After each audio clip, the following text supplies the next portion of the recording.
the Metropolitan Nashville and Davidson County Council is coming to you live from the council chambers at the historic Metro Courthouse. It's a public affairs presentation of the Metro Nashville Network. Good evening, everyone. I'm Pat Nolan, your announcer for this program. Tonight, the 15th Metropolitan Council holds its 72nd business meeting of a four-year term. This is the 18th council meeting of 2022. That includes one special adjourned meeting held earlier this year. Tonight, the council's agenda is 43 pages long with 122 items on it. That includes one proposed council rule change, one resolution, and 29 second reading zoning bills on public hearing. There are also 35 regular resolutions, 39 first reading bills, 7 second reading measures, and 11 ordinances on third and final reading. Mayor Cooper is here in the chambers tonight. It's not clear if he's going to speak to the council, but I'm sure if he's still in the chambers when the meeting begins, he will be recognized. In addition, the council will consider 4 mayoral appointments or reappointments to 3 Metro boards and commissions. That includes 1 reappointment to the Metro CATV Special Committee, 2 appointments to the Metro Housing Trust Fund Commission, and 1 reappointment to the Metropolitan Development Housing Agency Board. The council will also elect its new council pro tem to preside over the meetings in the absence of Vice Mayor Jim Schuman. Vice Mayor has also appointed the members and chairs of the various council committees for the next and final year of this council. You may notice those changes primarily in who gives the committee chair reports tonight as the bills come up on the agenda. The proposed council rule change impacts committee operations. The rule change says if a committee lacks a quorum, a council member at large may join that committee as a voting member in order to meet the quorum. If the chair or vice chair is not present at the committee meeting, the council member at large may also act as chair of that committee. All changes of the rules like this are deferred one meeting for further study. Among second reading zoning bills on public hearing tonight, Bill BL 2022-1140, sponsored by Councilman Parker. It involves the current River Chase apartments. The rezone would allow 1,150 residential units, include about 20% of affordable units. That's not enough, say affordable housing advocates. The bill has been before the council since February. New substitute bill has been drafted as an amendment for tonight's meeting, but we are told the bill will once again be deferred tonight for further study. Among major actions tonight, the council will consider again more legislation in opposition to the recent Supreme Court decision overturning the constitutional right to an abortion after nearly 50 years. A bill on third and final reading, BL 2022-1385, would ban the use of license plate scanners technology to assist with enforcing laws outlawing abortion or outlawing interstate travel to obtain an abortion. Metro currently doesn't generate any LPR data, but a pilot program in the process of being implemented could be covered by this legislation, which passed easily on second reading. Elsewhere on the council committee agenda tonight, if I can get these papers across, there we go. There's also a resolution on tonight's agenda, RS 2022-1374. It appropriates $500,000 from an unencumbered balance of the budgets from the council, the mayor's office, and the National Department of Transportation for the purpose of funding a grant for Planned Parenthood of Tennessee and North Mississippi. The grant would be used to provide for comprehensive education in Nashville and Davidson County, and the distribution of safer sex supply kits and accurate information about abortion and reproductive health. It will also be used to fund for services related to abortion navigation for individuals seeking abortion care outside the state of Tennessee. This will be the first time the council would be appropriating dollars to help provide an abortion-related services, particularly the out-of-state travel, which may invoke the ire and opposition of state lawmakers. Bill, however, must be deferred 2 meetings at tonight's meeting. That'll be until the first meeting in October, because there's a Metro charter provision that only permits such an appropriation transfer at the end of a fiscal quarter, which doesn't occur until the end of September. Another major action tonight will be expected approval of 2 resolutions approving a $315 million revenue bond issue for Metro Water Services to fund capital improvements in the city's water and sewer system. A loan through the EPA is also involved to receive a fixed interest rate. These moves will not have any impact on current water and sewer rates beyond what's already been approved by the council. Other resolutions of note are RS 2022-1744 and 1745. They approve contracts between the Health Department and the Mental Health Cooperative to provide expertise and staff in emergency behavioral health care, to support the launch and fund of the pilot year for Metro Police's co-response model for Partners in Care, Nashville Partners in Care, but also help to operate a 24/7 mental health cooperative treatment center to provide urgent mental health care and other kind of alternatives instead of going to the emergency room or the jail. The cost of both those contracts together could be over $3.9 million. Third resolution, RS 2022-1746, approves a contract between Metro Health and Nashville Neighborhood Health, Inc. to provide homeless individuals with medical and dental services at 2 or more clinics in and near downtown Nashville. This is a 1-year extension of a contract that's been in place since 2005. The contract cost this year will be just over $355,000. Finally, RS 2022-1752 would accept a $25,000 grant from the Nashville Convention and Visitors Corp. The funds matched by a similar amount from Metro would allow Metro Parks to support a museum feasibility study as a part of the overall Fort Negley master plan. First reading bills of note that could cause some future debate include BL 2022-1412.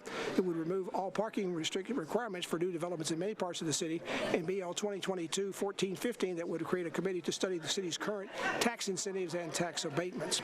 Memorializing resolution for the council tonight include the retirements of Circuit Court Clerk Ricky Ruger, along with Joyce I. Searcy after 51 years of working in various Metro departments, and also Brenda Gilmore after representing Nashville and Tennessee State Senate for a number of terms. Council will also recognize the legendary country music performing artist and songwriter Jeannie Seeley on her 55th anniversary as a member of the Grand Ole Opry. Council will also salute Nashville's United Way on its 50th anniversary and the Parthenon in Centennial Park at its 125th anniversary. Finally, the council will salute Fisk University for launching the first ever intercollegiate women's athletic gymnastics team. That would be the first at a historically black college or university. Bills on second reading to watch include BL 2022-1379. It is yet another bill to create an entertainment industry board, an idea which the council has struggled to approve. In fact, the bill before it tonight has already been deferred indefinitely in the Council Budget and Finance Committee, so this bill will be withdrawn or definitely deferred, taken off the agenda, so probably some other bill in a different form will have to be resubmitted in the future. Council will also consider on second reading BL 2022-1384. It will require every 2 years that every council district where a qualifying traffic calming program application has been submitted must be selected for a traffic calming project through the city's program. In addition, the ordinance provides the city may authorize private construction of a traffic calming project when the neighborhood is able to secure private funding if they meet all the other requirements that must be a part of the program. Finally, BL 2022-1405 on second reading would permanently extend the requirements that allowed sidewalk cafe dining facilities within the public right-of-way. The purpose of the original ordinance was to provide some relief to restaurants impacted by the COVID-19 due to the resulting social distancing and seating requirements, the limitations of that. It has worked well, and so the change will now continue indefinitely if this bill is passed. If you want to follow tonight's council meeting as it progresses, you can find the agenda and staff analysis online. Just go to the Metro Council portion of the Nashville.gov website, then onto the Legislative Information Center. We'll also be placing the bill numbers I've been talking about when they come up for consideration so you can follow along and keep up with where we are on the meeting agenda. Let's go now to Vice Mayor Jim Schulman. He'll gavel tonight's council meeting to order shortly.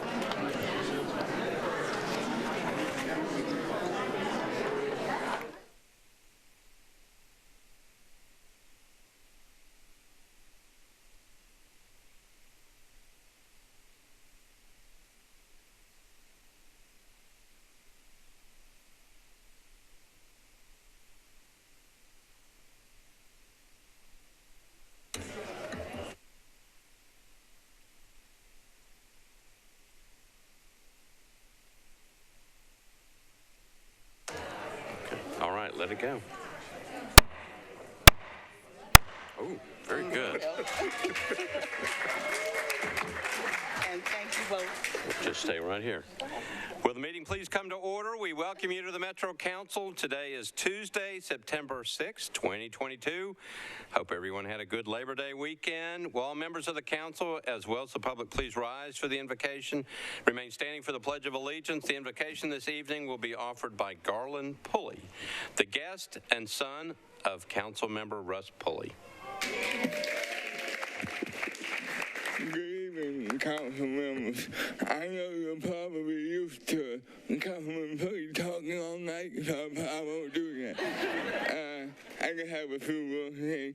I've lived here all my life in the great city of Nashville, and despite all the evolution and change that we've seen in the past decade, there's one thing that stays the same, and that is still a great city.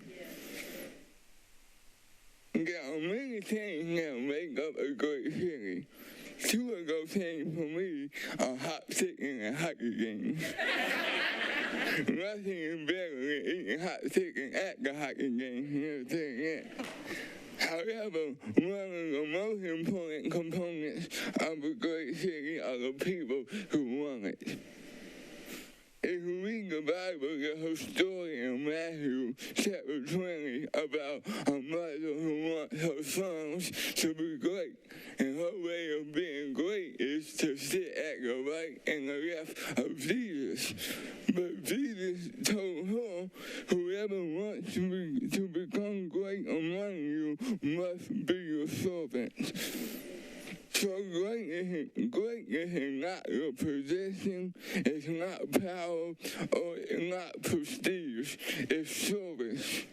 I do not think that hot ticket and hockey games are the only thing that make up the city. I take pride in calling Nashville a great city. And since true greatness is measured by service, I think I'm looking, if true greatness is measured by service, that can only mean that I'm standing in front of a group of people who want to serve. I want to thank each and every one of you for your service to this great city and your continual service to this great city. And I appreciate you for having me up here to praise you guys for not only being leaders, but being servant leaders. I'm an end in prayer. Lord, thank you for today. Thank you for the opportunity for this body of people to come together and make Nashville an even greater city. Give them the strength and the guidance to make decisions to benefit the whole city. Give them the strength to put their differences aside and continue to be great servant leaders. In the name I pray, amen. Amen.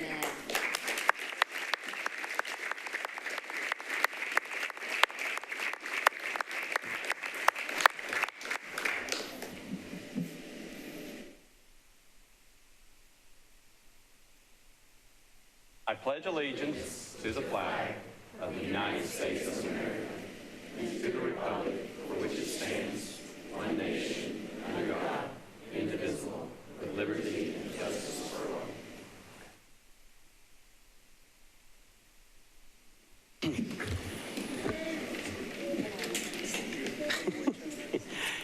You all may be seated. So these nice folks that are standing up here with me right now that bang the gavel in, Lois and Ulysses Nelson, they are the proud parents of council member Jennifer Gamble. Good to see you. Finally. Wonderful. So Lois is a retired teacher and works with the Board of Trustees for the Teachers Pension Fund. She is the recording secretary, correct? And she taught for over 40 years. What did you teach? I was gifted third grade. Gifted third grade? Yes. Did you have Jennifer in your class? No. Okay. She went to other gifted teachers. Oh, she went to other gifted teachers. And Ulysses is retired from the Chicago Transit Authority, correct? How many years did you work there? 33 years. You all give it up for the Nelsons. We very much appreciate them being here.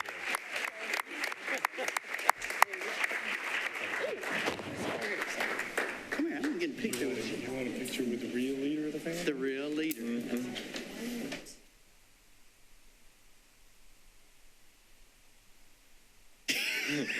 Don't listen to her. Don't listen. Thank you. You did a great job, brother. All right. Where did Jennifer go? Oh, there she is. She's going to walk out with her parents. It's like she's already left. All right. All right. Without objection, we will suspend the calling of the roll and ask the clerk to record the names of those members present throughout the meeting. Is there a motion for adoption of the minutes of the meeting from August 16th, 2022? I got a motion properly seconded. Without objection, the minutes of the meeting will stand approved as written. Mr. Clerk, any messages from the mayor? There are no messages from the mayor. All right, and the mayor was here a few minutes ago. Mr. Mayor, are you still here? Did he go downstairs? All right. Ms. Wiggins, we're very glad to see you. Welcome back. All right. Couple things before we start tonight. First, some very sad news over the weekend, the passing of Circuit Court Judge Phil Smith. Many of you knew Judge Smith, very wise and sound member of the bench. He was a warm and caring individual, and he was a good friend. We're going to miss him on the bench, and we're going to miss him in the city. His services, I think, are in your email. They are tomorrow. Okay. Just remembering that yesterday marked the 50th anniversary of the tragic events in Munich, Germany, and the death of a number of Israeli athletes at the 1972 Olympics. A long time ago, games which stood for peace turned into a massacre right in front of most of us who were alive at the time and were watching television. And many of us will always remember the events unfold on television that day. It was truly a very horrible day. We have a 9/11 remembrance this Sunday.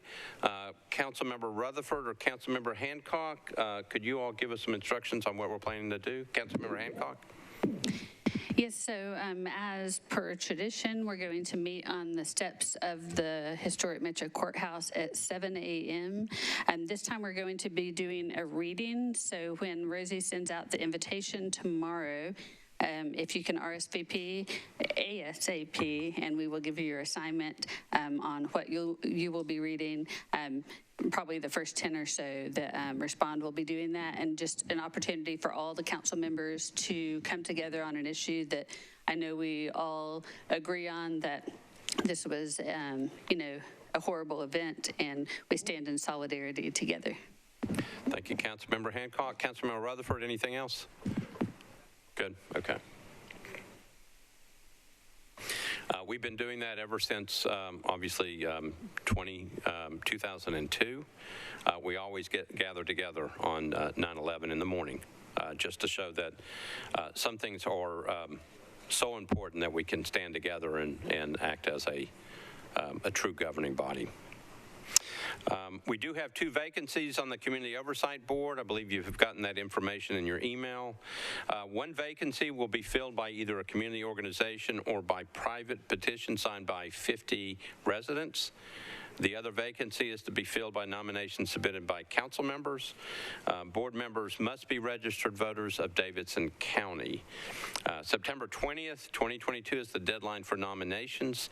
There is a specific COB nomination form. Whoever is applying, individuals, if a council member is nominating some individual or community organizations, must use this particular form. That form is posted on the Community Oversight Board, or if you look at your letter, there is a link to the actual form itself. If there are questions, you can certainly call the Metropolitan clerk. So September 20th, 2022 is the deadline for nominations. September 27th, 2022, all nominees must file a Community Oversight Board information sheet by 12 noon. October 4th, 2022, all nominees must come before the Rules Committee, and then the council will elect and confirm the 2 new members that evening at the Metro Council meeting. Again, you will find the information on the Community Oversight Board information site, and again, you should also have a copy of the letter that went out in terms of the 2 vacancies on the Community Oversight Board. I've been told many times that Councilmember Kathleen Murphy turned 29 again yesterday. That's right. Did someone else have a birthday that I missed? Joy Stiles? Councilmember Stiles, when was your birthday? Oh, it's coming up next Monday, September the 12th. All right, anybody else? All right. Please do not forget, again, the people of Ukraine and other places that are battling for their countries and their lives. That continues to go on as we speak. All right, we are now ready for elections and confirmations, and we have new chairman. This one is Councilmember Murphy. You're recognized. Thank you. Been acting chairman for a long time, so thank you, Vice Mayor, for making me formally the chairman. Before the Rules Committee today, we had Metropolitan CATV Special Committee reappointment of Mr. Tim K. Garrett for a term expiring on March 1st, 2025, and that was approved 5 in favor, 0 against. We also had Metropolitan Housing Trust Fund appointment of Ms. Maria Jackson for a term expiring on September 17th, 2026, and also to the Trust Fund Commission, the appointment of Mr. Peter Westerholm for a term expiring on September 17th, 2027. Those were both confirmed, 5 in favor, 0 against. And then the Metropolitan Development and Housing Agency Board reappointment of Bishop Marcus A. Campbell for a term expiring on July 1, 2027, 5 in favor, 0 against. All right. Thank you, Councilmember Murphy. If I could get a motion to approve. Move to approve. Okay, so got a motion to approve, properly seconded for the reappointments and appointments that Councilmember Murphy just went through. Any questions? Whoop.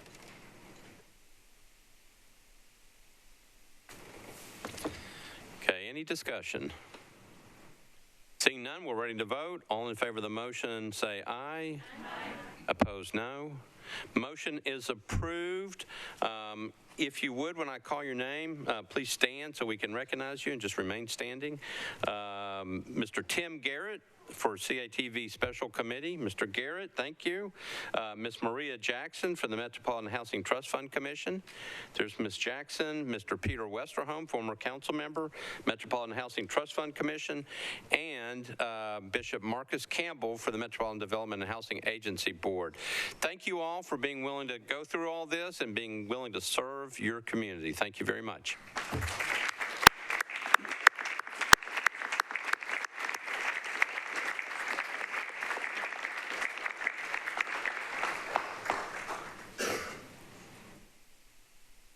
Okay. Okay.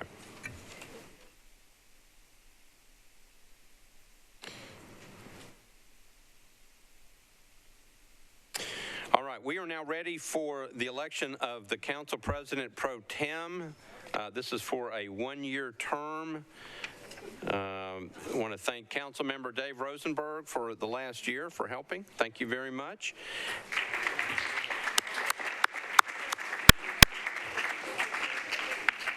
And we are now ready to take nominations. Here's how this works. We'll take nominations for the floor.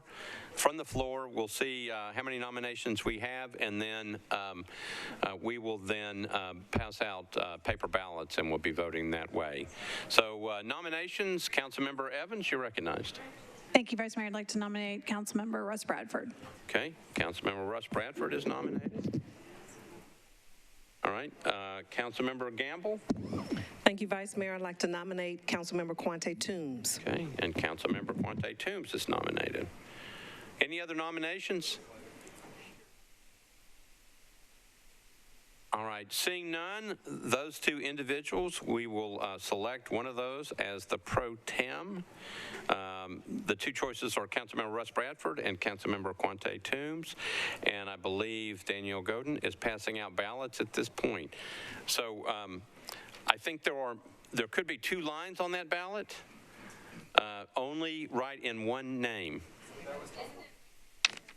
It is not ranked choice voting. Only write in one name. If anybody puts two names, then I will call your name out. Okay.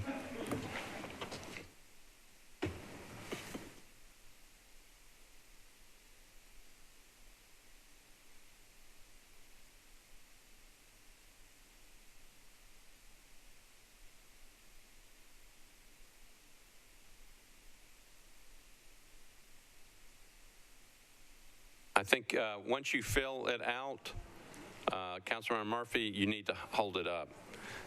She is trying to balance it. Okay, well, just they'll come to you in just a moment.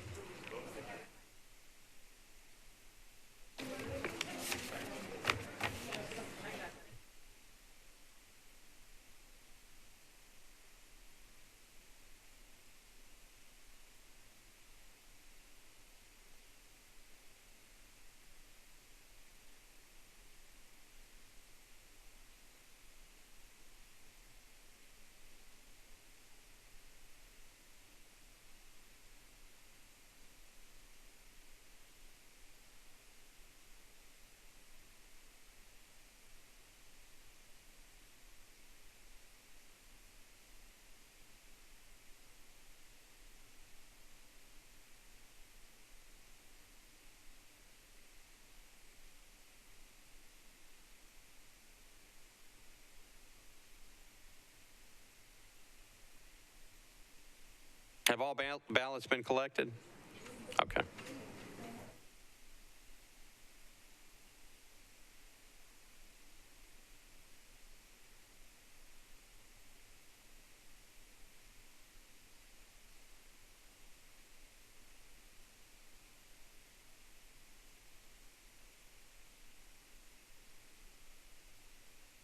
Oh, okay. I see her.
Councilmember Roberts.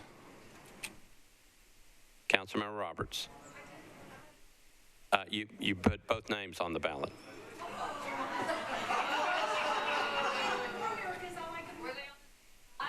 No, they're not on the same line, so we need to know how to do it.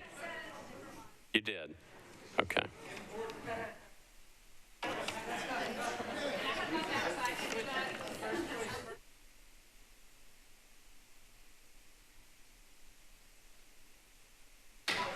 Yeah, just tell him.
All right, the votes are in.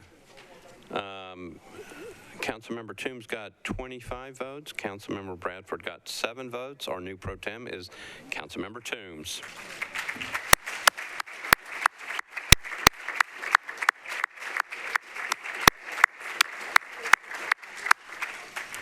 Thank you both for running. You never know with this calendar. Councilmember Bradford may have been the big winner. Just don't know. All right. We are now ready for Section F, Proposed Rules Amendment. This is a proposed amendment to Rule 6 of the Metropolitan Council Rules of Procedure. Councilmember Hurt, you are recognized.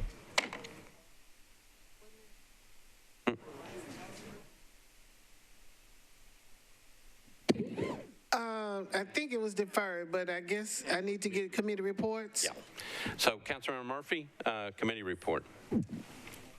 This was deferred by rule. Okay. So it's simply deferred by rule. It'll come up at the next meeting. Thank you, Councilmember Hurt. Thank you. All right, we are now ready for resolutions on public hearing and bills on public hearing. Before we start, we do have a translator tonight, Sandra Obando de Ruiz. We also have a screen that's in the back that is going to be transcribing the meeting at the bottom in Spanish. Ms. de Ruiz, would you come to the back, to the public table, and explain in Spanish that you are here to help translate anybody who has questions or needs help? Buenas noches, mi nombre es Sandra Obando de Ruiz. Voy a ser la intérprete en español para la sesión de esta noche. Si necesitan de mi ayuda, estoy aquí sentada a la izquierda. All right, thank you. All right, we are now ready for, we have one resolution up tonight and several bills on public hearing. I'll call up the resolution and bills one at a time and then refer to the sponsor. Unless the sponsor moves to defer the public hearing, the sponsor will call for a public hearing. I will then ask for a show of hands for those who are here in favor of the resolution or the bill, and then I'll ask for a show of hands for those who are here in opposition to the resolution or bill. If anyone in favor of the measure wishes to speak, I'll ask you to come forward, find that back microphone, introduce yourself, give us your address, and then you'll have 2 minutes in which to speak. I will then ask if anyone opposed wishes to speak, and we'll do the same thing. After that process, I will close the public hearing and refer back to the sponsor. All right, we are ready to proceed. I am on page 2 of our agenda. The first item up is the only resolution on public hearing. It's RS 2022-1732 by Councilmember Parker. It's a resolution exempting Zhao Bao, hopefully I pronounced that right, located at 830 Meridian Street from the minimum distance requirements for obtaining a beer permit. Councilmember Parker, you are recognized.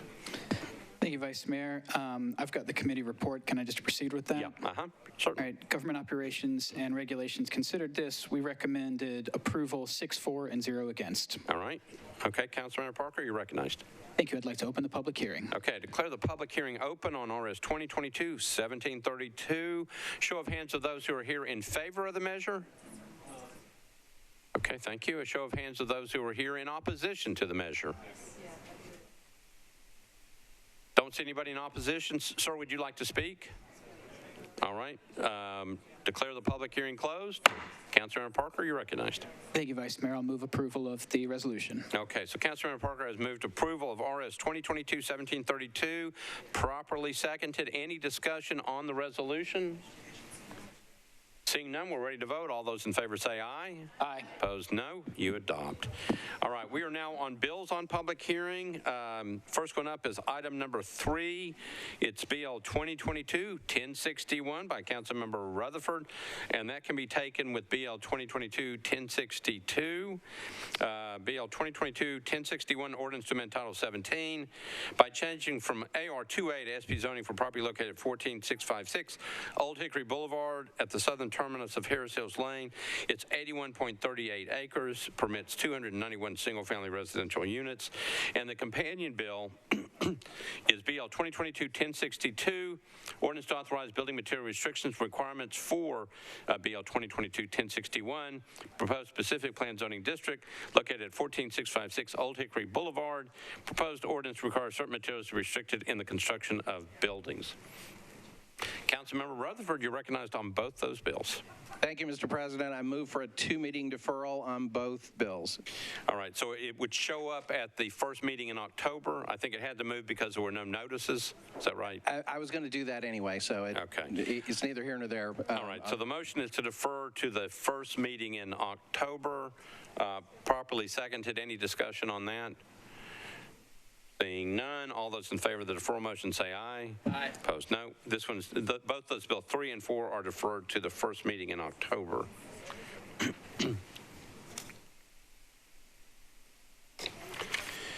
All right, we're now on item number 5, which can be taken with item number 6, BL 2022-1140, by Council Members Parker, Withers, Allen, and others. Ordinance to amend Title 17 by changing from RM20 to SP for properties located at 301 North 2nd Street and 651 and 660 Joseph Avenue at the northeast corner of Dickerson Pike and Meridian Street. It's 14.52 acres, located in a planned unit development overlay district, permit a mixed-use development.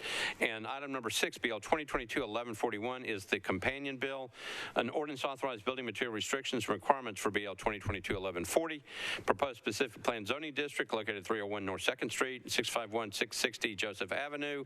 Proposed ordinance requires certain materials to be restricted in the construction of buildings. Councilmember Parker, you are recognized on those 2 bills.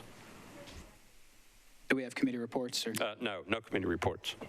Okay, well, we will defer these to the first meeting in October. Okay, so there is a motion to defer to the first meeting in October, properly seconded. Any discussion? Councilmember Allen, you're recognized.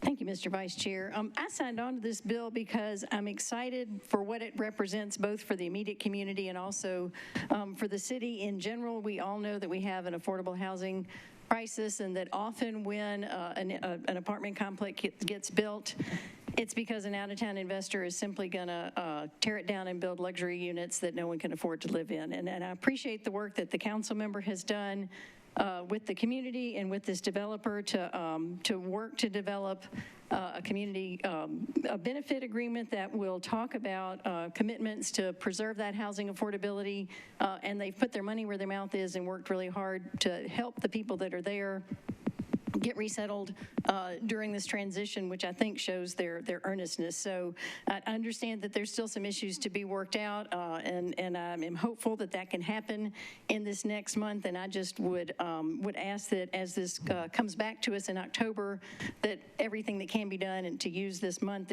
that's before us to get those last items taken care of productively, and that on October 4th, when this comes before us again, we can hear from the community, which I believe in large part has had a lot of support for the items that have been talked about.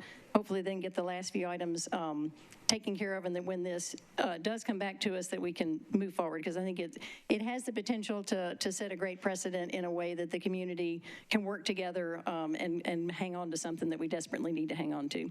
So I defer to the chairman, the council member, for his request for deferral, but I just can't emphasize enough how much I hope that when it does come back, we move forward with it.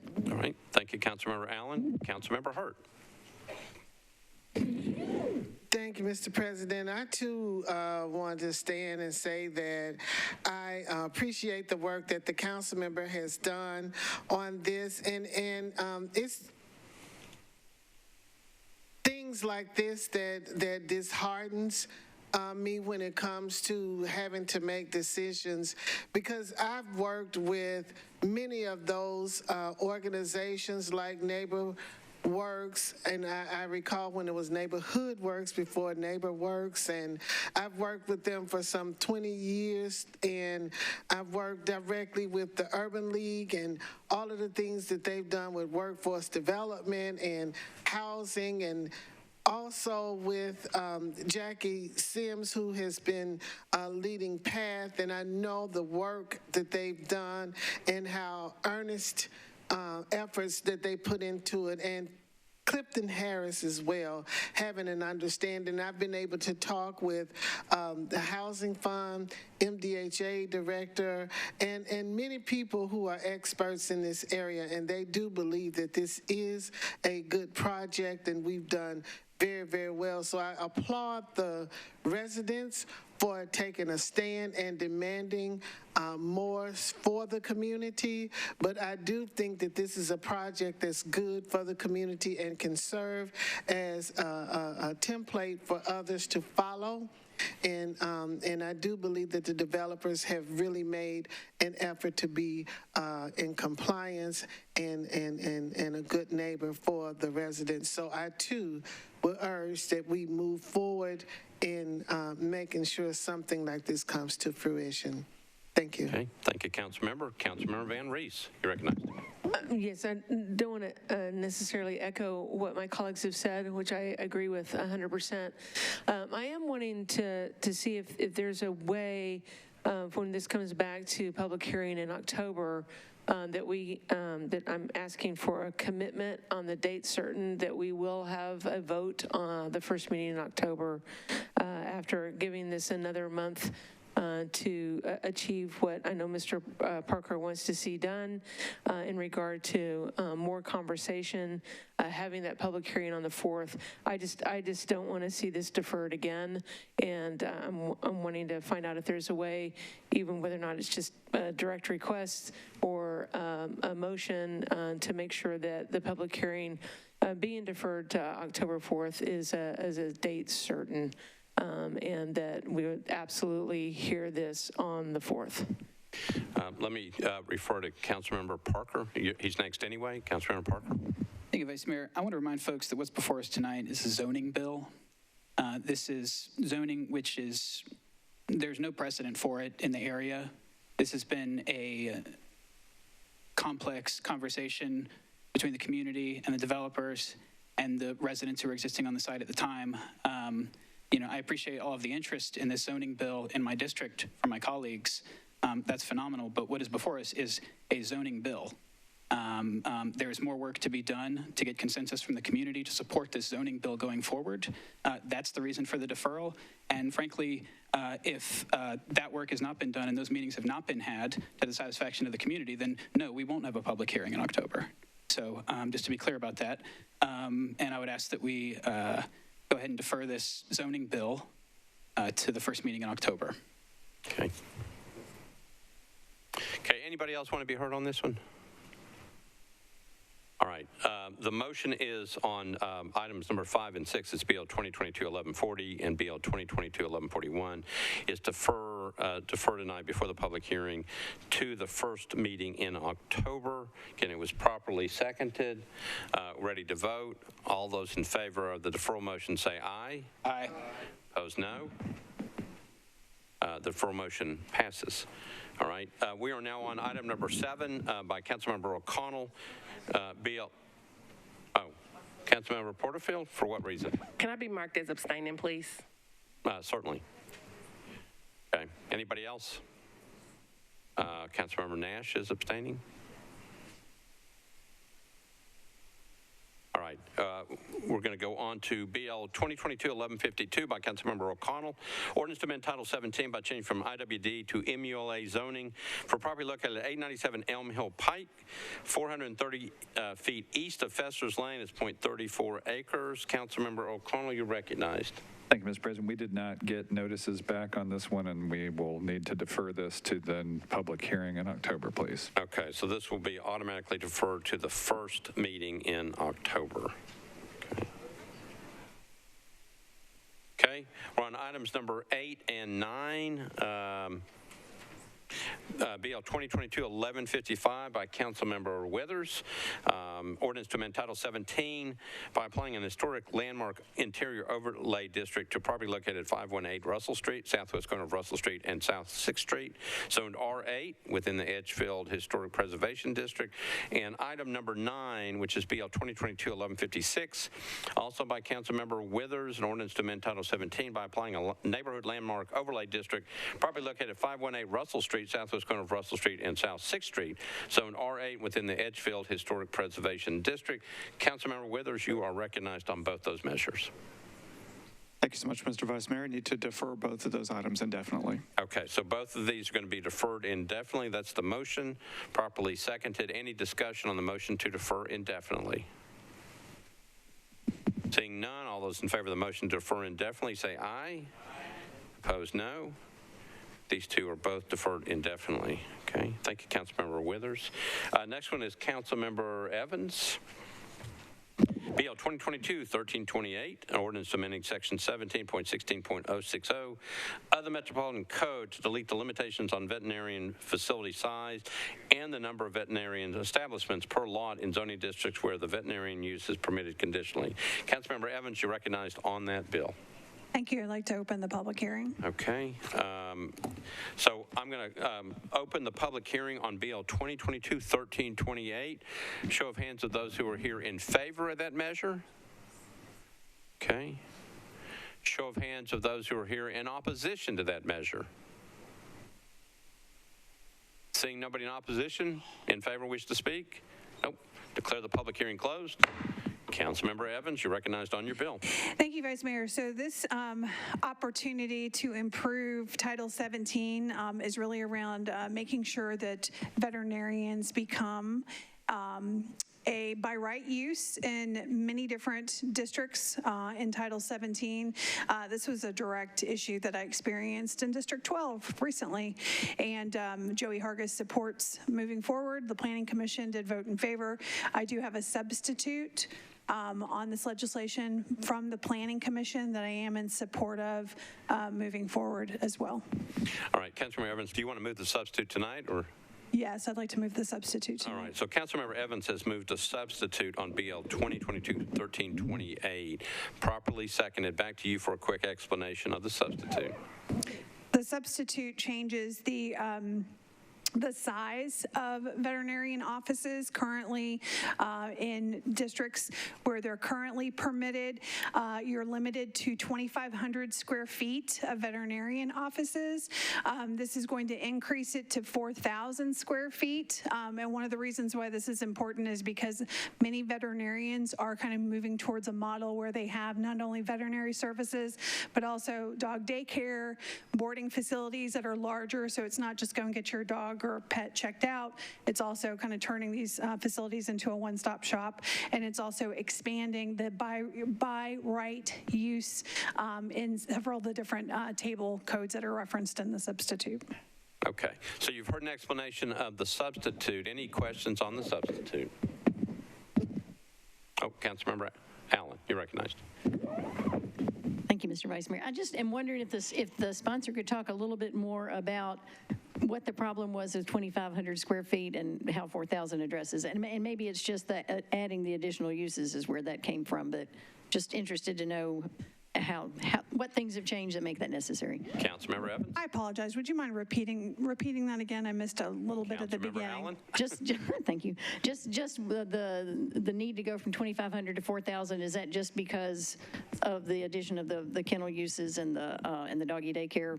I mean, was 2,500 not working until we added those, and that's the reason we're adding it? That was my question. 2,500 was not working for my particular situation, and I understand that according to Mr. Hargis that has been an issue in some other parts of town as well.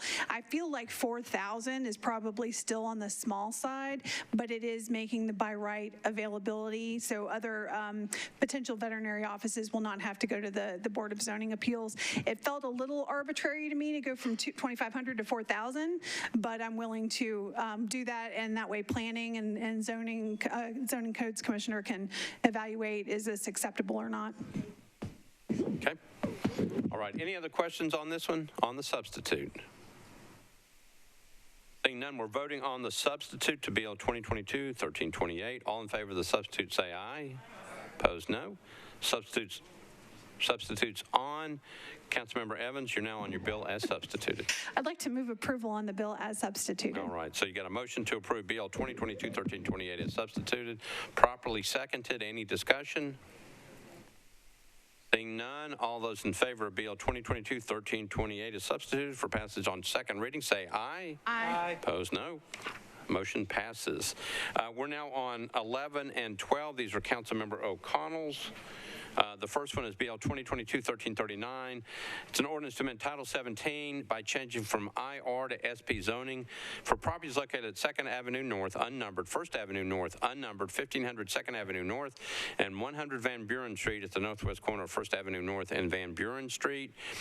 And then the companion bill, BL 2022-1340, ordinance to authorize building material restrictions requirements for BL 2022-1339. Proposed specific plan zoning district located at 2nd Avenue North, 1st Avenue North, 1500 2nd Avenue North, and 100 Van Buren Street.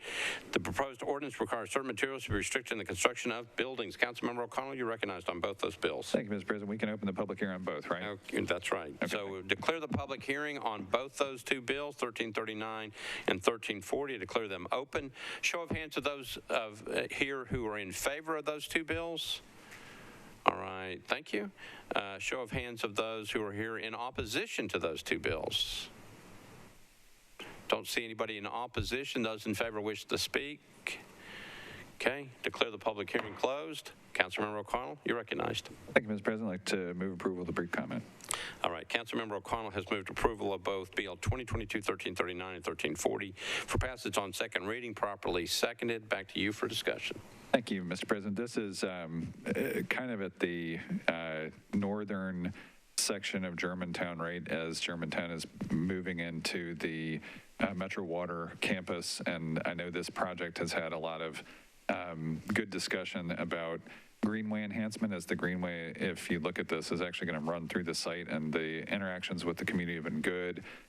So we've had a lot of collaborative discussion with Metro Water, with Parks and Greenways, with the Germantown Neighborhood Association, and I've been involved in all of those, and it's taken a while to get to this point, but I think everybody's moving forward on the same page and appreciate colleague support.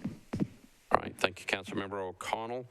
We are on BL 2022-1339 and 1340 for passage. It's already been approved. It's already gotten a second. Any other questions regarding these two bills? Okay, all those in favor of the two bills, 1339 and 1340 for passage on second reading, say aye. Opposed, no. You adopt. All right, we're on items number 13 and 14, BL 2022-1341 by Council Members Hauser and Suara.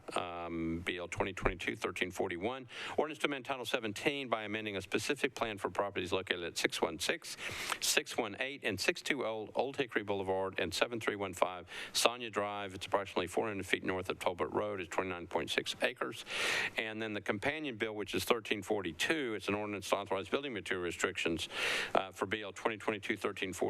Proposed specific plan zoning district located at 616, 618, and 620 Old Hickory Boulevard and 7315 Sonia Drive. Proposed ordinance requires certain materials to be restricted in the construction of buildings. Councilmember Suara, you've got these. Thank you, Vice Mayor. I'd like to open the public hearing, please. Okay, declare the public hearing open on both 1341 and 1342. A show of hands of those who are here in favor of those two measures. Okay, thank you. Show of hands of those who are here in opposition to those two measures. Don't see anybody in opposition. Those in favor wish to speak.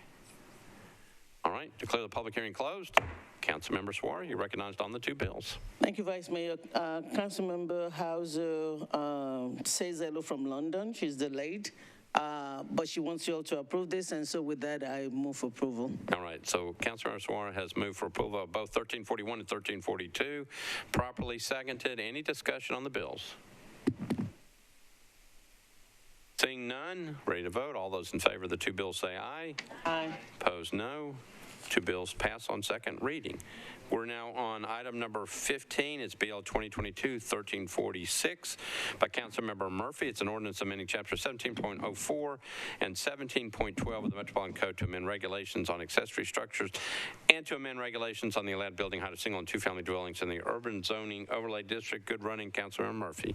Thank you. I'd like to move the amendment. Do you want to put the amendment on? You want to put the amendment on, and then are you going to have the public hearing? No, I'm not. Okay. So Councilmember Murphy has a substitute to put on. All right. So Councilmember Murphy has moved the substitute, properly seconded. Back to you. Thank you. So this bill had some drafting errors that caused some confusion in the beginning, and this has cleaned up a lot of those. Codes has drafted this bill. This did come from several conversations of council members with them. Another council member did bring up a slight issue today that we may need to look at changing, dealing with a very obscure use. And so Codes is working that out. But most importantly, we're going to defer this so it can go to the Planning Commission first. All right, so your motion is on the substitute. Yes, so I'd like to move the substitute, and then I'd like to move to defer after that. All right, so the motion is to approve the substitute on 1346. Can properly seconded. Any discussion on the substitute? Seeing none, all those in favor of the substitute say aye. Opposed, no. Substitute's adopted. You're now on your bill as substituted. Thank you. And I actually am not recalling when the Planning Commission meeting is, so if I could get some direction on when to defer this to. Ms. I think it's the first, do I need to defer this till the November public hearing? She's got her finger up, which means she's thinking. Just a moment, I'm pulling up my text amendment tracking list. Okay. Councilmember, I have that tracking for the 9/22 Planning Commission meeting. Oh, I'm sorry. So you should be able to defer it to the October public hearing. Yes, I'm sorry, I'd gotten that confused. So I'd like to defer this to the first meeting in October. Okay, so the motion is to defer this bill as substitute to the first meeting in October. Properly seconded. Any discussions on the deferral motion? Seeing none, all those in favor of the deferral to the first meeting in October, say aye. Opposed, no. Anybody wants to laugh? Okay. I think the motion passes. So this bill as substitute will be deferred to the first meeting in October. Okay. We're now on BL 2022-1369. It's on page 10 of my calendar. It's item number 16. Councilmember Roten is the sponsor and ordinance to amend Title 17 by changing from RS-15 SP to SP zoning for properties located at 4107 Dotson Chapel Court, 4186 Dotson Chapel Road. It's approximately 115 feet southwest of Old Hickory Boulevard. It's 11.47 acres. Councilmember Roten, you're recognized on this one. Thank you, Mr. Vice Mayor. Move to defer to the first meeting in October. Okay, so I think there was a notice problem with this as well. I'm sure there was, but. Okay, good. All right, so the motion is to defer to the first meeting in October. Is that right? Is that right? Is that what he said? First meeting in October? First meeting in October, yes. Okay. Properly seconded. If we have a notice by then, I'll be highly surprised as well. I'm going to, after the meeting, I want you to come up so I can give you the notices to give out to everybody. Thank you very much. I appreciate it. So, all right, so the motion is to defer to the first meeting in October. Any discussion? Seeing none, all those in favor of the deferral motion say aye. Opposed, no. Deferral motion passes. Okay.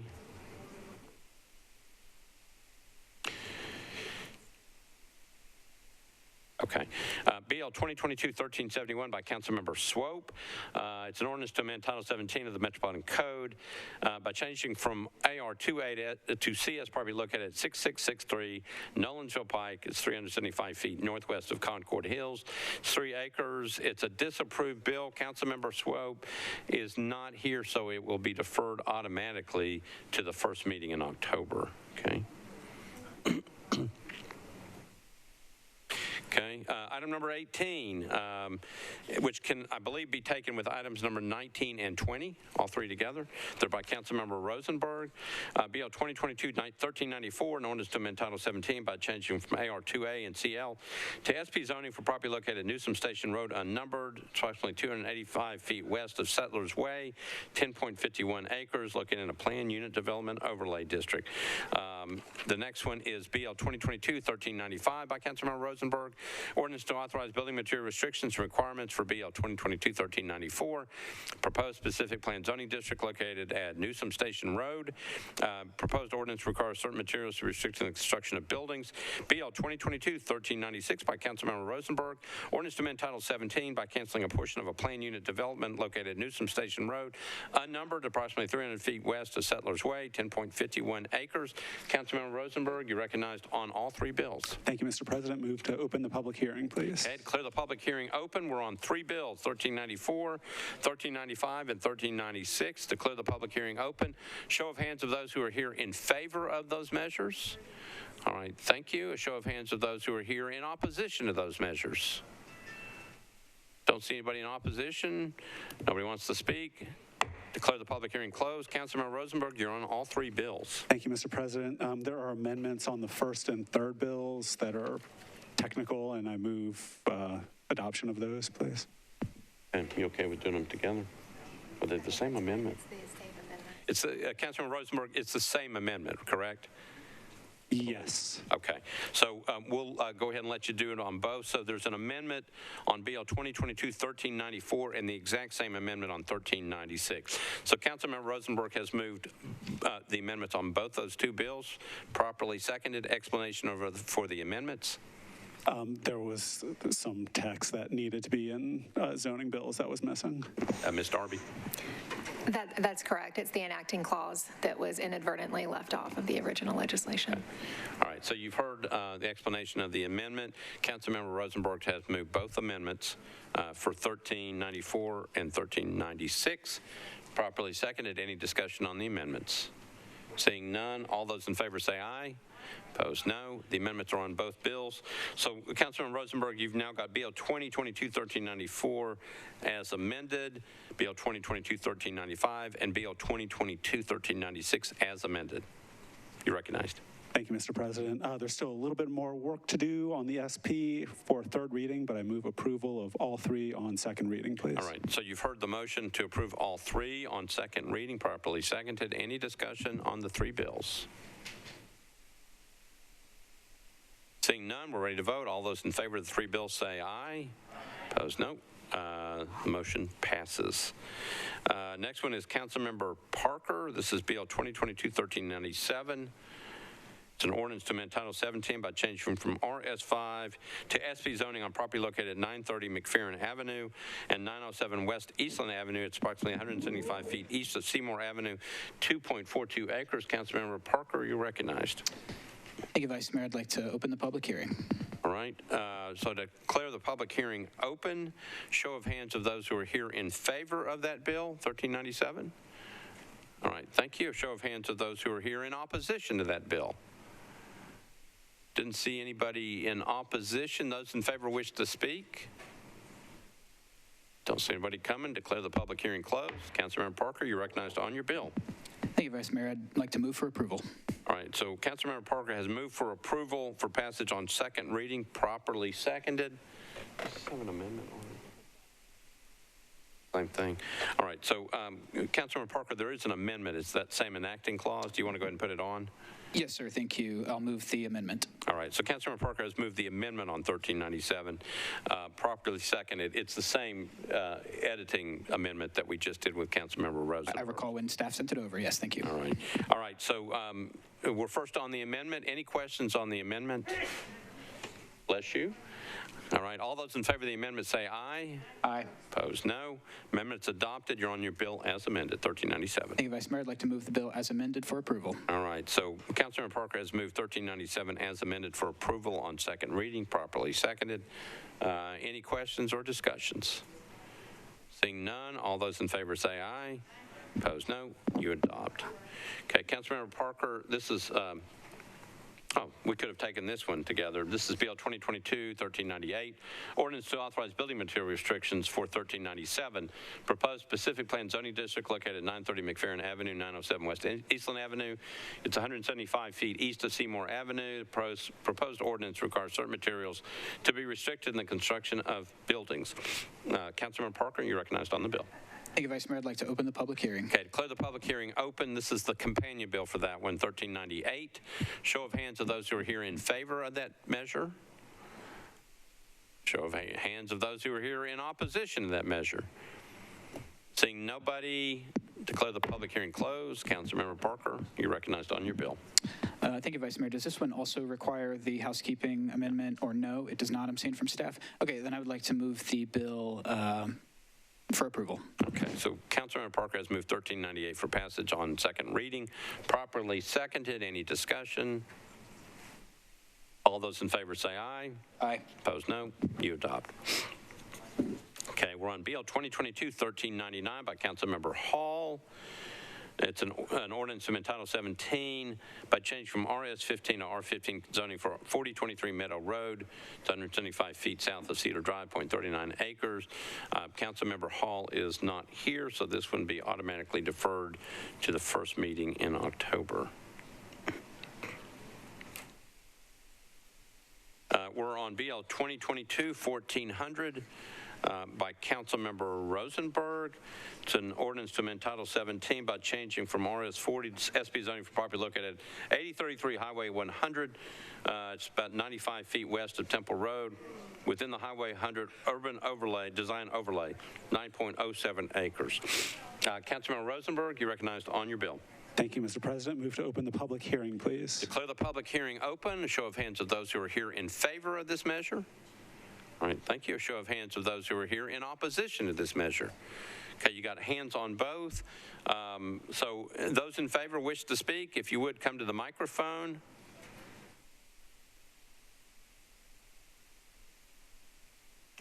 Okay, if you don't want to speak? All right, those in opposition want to speak? If you would, come on up to the microphone. I need your name, address, and then you'll have 2 minutes in which to speak. My name is Lieutenant Colonel John Ladd. I live at 104 Temple Hollow Circle. I've lived in Bellevue since about 1999. This is just another example of us wanting to overbuild what's supposed to be Scenic Highway 100, more houses than we need out there. And there's no real discussion with the people out there.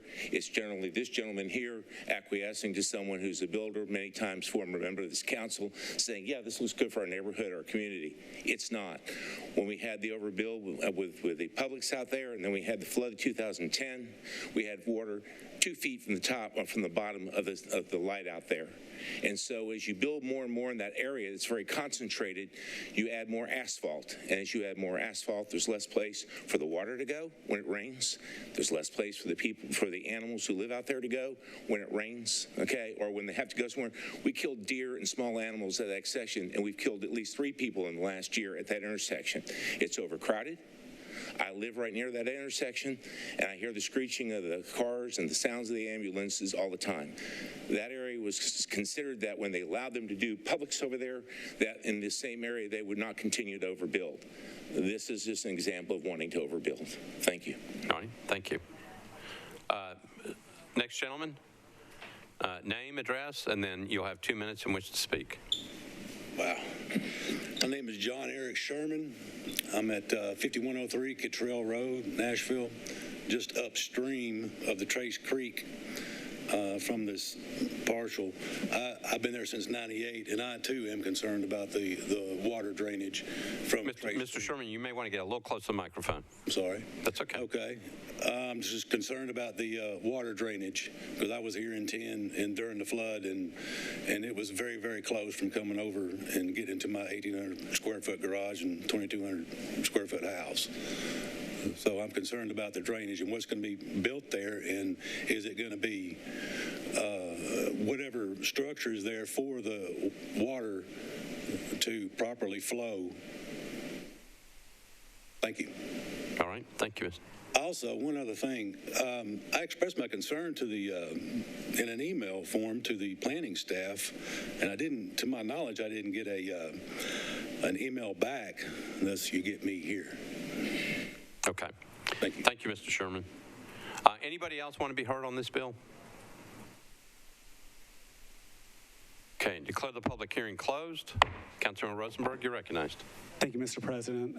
Thank you all. I appreciate my neighbors being down here to express concerns. So this is a 9-acre parcel at the corner of Temple Road and Highway 100. It's in the commercial center of Highway 100 now, as the first gentleman noted. That used to be all rural land until they extended Temple Road and built a Publix and some other commercial areas there about in the late 2000s. So this 9-acre parcel, 7.5 acres of it is unusable. It's in floodplain near Trace Creek that the second gentleman mentioned, and that will be put into a conservation easement along with a greenway easement. There's about 1.5 acres of it that's going to be developable right there across from the tire discounters and the Fifth Third Bank and next to Las Palmas. And that kind of closes out the commercial center over there on Highway 100. There's going to be a limited number of commercial uses allowed. There will be an amendment in the final, again, at third reading, that will add the conservation easement as well as further limiting the uses that are allowed there after a community survey that got some pretty good response and pretty clear response. So with that, I move approval on second reading. Okay, so I have a motion to approve BL 2022-1400 on second reading. These bills have to pass 3 readings. Properly seconded. Discussion on the bill. All right, seeing no hands, we are ready to. Okay, there is an amendment on this one, that's right. Thank you. The amendment on this, please. Okay. I move approval of the amendment. Okay, so this is the basic amendment, the text change amendment that we need to get on. So Councilmember Rosenberg moves the amendment on BL 2022-1400, properly seconded. We're on the amendment. All those in favor of the amendment say aye. Opposed, no. Amendments on. Councilmember Rosenberg is moving BL 2022-1400 as amended for passage on second reading. Again, properly seconded. Any discussion? Seeing none, all those in favor of BL 2022-1400 as amended for passage on second reading say aye. Opposed, no. Okay, the bill passes on second reading. All right, we are now on item number 25, BL 2022-1401 by Councilmember Toombs. Ordinance to amend Title 17 by change from RS 7.5 to RM 20 ANS zoning for property located at 829 West Trinity Lane, 203 feet west Homestead River Way. It's 0.48 acres. Councilmember Toombs, you're recognized. Thank you, Mr. Vice Mayor. Request to open the public hearing. All right, declare the public hearing open. A show of hands of those who are here in favor of this measure. Show of hands of those who are here in opposition to this measure. Didn't see anybody hands on either way. Declare the public hearing closed. Councilmember Toombs, you're on your bill. Thank you. Move for approval. Okay, you got an amendment too. I think it's the same one. Oh, okay. All right. So Councilmember Toombs is going to move the basic textual amendment that got left off on some of these bills. Properly seconded. Any discussion on the amendment? All those in favor of the amendment say aye. Opposed, no. Amendment's adopted. Now you're on your bill as amended. Move for approval as amended. All right. So BL 2022-1401 as amended. Properly seconded. Any discussion on the bill? Seeing none, all those in favor of BL 2022-1401 as amended for passage on second reading say aye. Opposed, no. Bill passes on second reading. We're on item number 26, Councilmember Mendez, BL 2022-1402, ordinance to amend Title 17 by change from IR to MUIA zoning for properties located at 5604 and 5700 Centennial Boulevard and Centennial Boulevard unnumbered at the intersection of Centennial Boulevard and Ohio Avenue, 1.52 acres. Councilmember Mendez. I think we need a presentation from planning to start. That's right. This is a disapproved bill, so Ms. Milligan, you are recognized.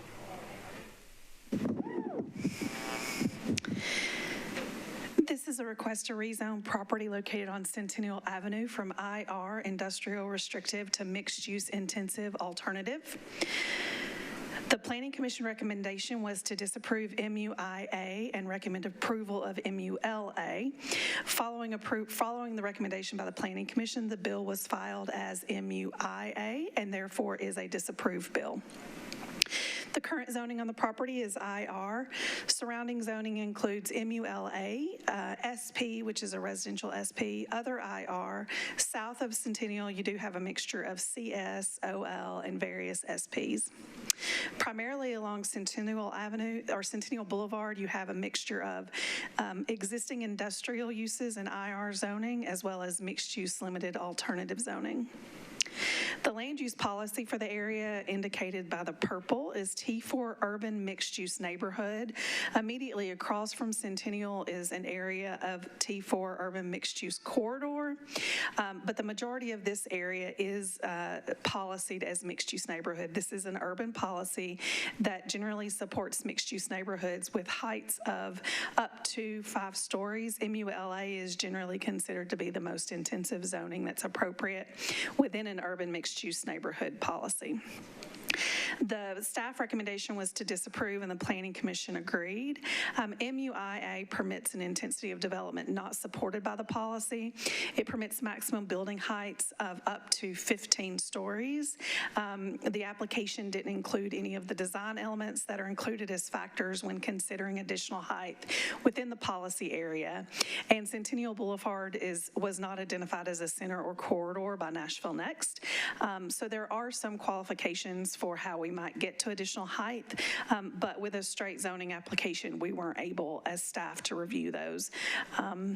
Again, the Planning Commission recommendation on MUIA was to disapprove. Okay, thank you, Ms. Milligan. Councilor Mendez. I'd like to open the public hearing. Okay, declare the public hearing open. A show of hands of those who are here in favor of this measure. Okay. Show of hands of those who are here in opposition to the measure. Don't see any hands in opposition. Those in favor wish to speak. All right, come on up to the microphone. Need a name, address, and then you got 2 minutes in which to speak. Hi, my name is Nicole Williams. I live currently at 4425 West Lawn Drive in District 24. I did inform Councilmember Murphy earlier that in a couple of months or less, I will be moving to Councilmember Roberts' district. And I will live actually about 1/10 of a mile from where this proposed rezoning is to take place. I am very much in support of the rezoning. I know it was disapproved by planning because the requested height exceeds what would be appropriate given the land use policy. But this is a perfect spot for additional density, and in particular for mixed use. You know, selfishly speaking, I would love to be in walking distance of more great nations offerings. And another great thing about this proposal, so a sidewalk is going to be required, which is awesome because it will connect the sidewalk that was recently built. Like there's new builds on either side of the parcel, and so there are new sidewalks, and there's this gap in between where these two parcels are. So the development will include connecting those two sidewalks, so you're completing that sidewalk network. The SP also has provisions about traffic improvements that I think will be good for walkability and add a more pedestrian feel. I think, you know, the nations, as you all know, is changing, and Centennial Boulevard is one of the best spots in that area to continue to add density and to replace sort of this industrial, outdated zoning with more housing and more commercial offerings. Thank you. All right, thank you. Next individual. I'm Richard Andrews. I'm at 4912 Michigan Avenue, and I'm a member of the board for the Nation's Neighborhood Association. So I'll let Rollins speak on my behalf, but we also have Rachel here. So. I'm Rachel Fleischer. I live at 4511 Georgia Avenue. I'm also a member of the neighborhood and defer my time to Rollin. Hi. I'm Rollin Horton. I live at 6215B New York Avenue, also a member of the Board of Neighborhood Association. We're all here to voice our strong support in favor of this proposed development. The current location is currently used as a scrapyard for abandoned cars, which are rusted and stacked 2 to 3 cars high on the side of the road, which looks terrible, especially along a main street like Centennial Boulevard. Additionally, as the new development by contrast looks great. It's a modern building with lots of trees planted along it. So return what's probably the worst location in our neighborhood currently to what could be the best location in our neighborhood. Additionally, as the previous speaker noted, it's going to plug a gap in 2 currently disconnected sidewalk segments. A lot of residents, myself included, I walk our dog along there all the time, are concerned about the safety of walking along Centennial there's big industrial vehicles that fly down that road. So having a sidewalk to walk on would be an enormous plus. Additionally, the developer is going to work with the Department of Transportation for a crosswalk there, which would be a huge plus for those of us that live on the south side of Centennial but like to access the businesses on the north side. Finally, this big influx of residents would bring a lot of energy and foot traffic to businesses that are in the area, including Silo Market, which just opened down the street for them. All the businesses are also hugely in favor of this. Councilmember Mendez has met with our neighborhood association multiple times. It passed our neighborhood vote overwhelmingly, 17-3, which is huge for us. So we're all very excited in favor of this development. Okay, thank you. Anybody else want to speak on this one? Okay, declare the public hearing closed. Councilor Mendez. I'll move the substitute with a brief explanation. All right, so there's a substitute on BL 2022-1402. Councilmember Mendez has moved the substitute. Properly seconded. Back to you. So the explanation is brief. So I did meet with the Nation's Neighborhood Association a couple different times, and the substitute is a regulatory SP that implements a lot of protections, including a height limitation, adding a crosswalk, design elements, entry onto Centennial, sidewalks, and more. It's got the support of the developer and the support of the neighborhood association. It will still be a disapproved bill because it is an SP rather than MUL, but the height limitation will be 8 stories as opposed to 5 for MUL. The neighborhood association and the neighbors have unanimously wanted desperately to get rid of the scrapyard that's there. So with that, I'd appreciate support for the amendment, and it still will require 27 votes on third reading, even with the substitute. Okay. All right. So we're on the substitute. Councilmember Bradford on the substitute. Councilmember Roberts on the substitute. Excuse myself. All right. So Councilmember Roberts is going to recuse herself on this bill. All right. Okay. So any other discussions? You've heard the explanation of the substitute. Any other questions? Okay, we're voting on the substitute. All those in favor of the substitute for BL 2022-1402, say aye. Opposed, no. Substitutes on. Councilor Mendez, you're on your bill as substituted. Move the bill as substituted on second reading. That's a proper motion, properly seconded. Councilmember Bradford on this one? No. And Councilmember Roberts is going to be listed as recusing herself on the substitute bill and in terms of the vote on second reading. All right, any other questions or discussions? Seeing none, we are ready to vote. All those in favor of BL 2022-1402 as substituted, say aye. Opposed, no. Bill passes on second reading as substituted. All right, we're on item number 27, BL 2022-1403 by Councilmember Hall. It's an ordinance to amend Title 17 by changing from RS-15 to R-15 zoning for 3826 Fairview Drive. It's 175 feet west of Timothy Drive. It's 0.36 acres. Councilmember Hall is not here, so it'll be deferred automatically to the first meeting in October.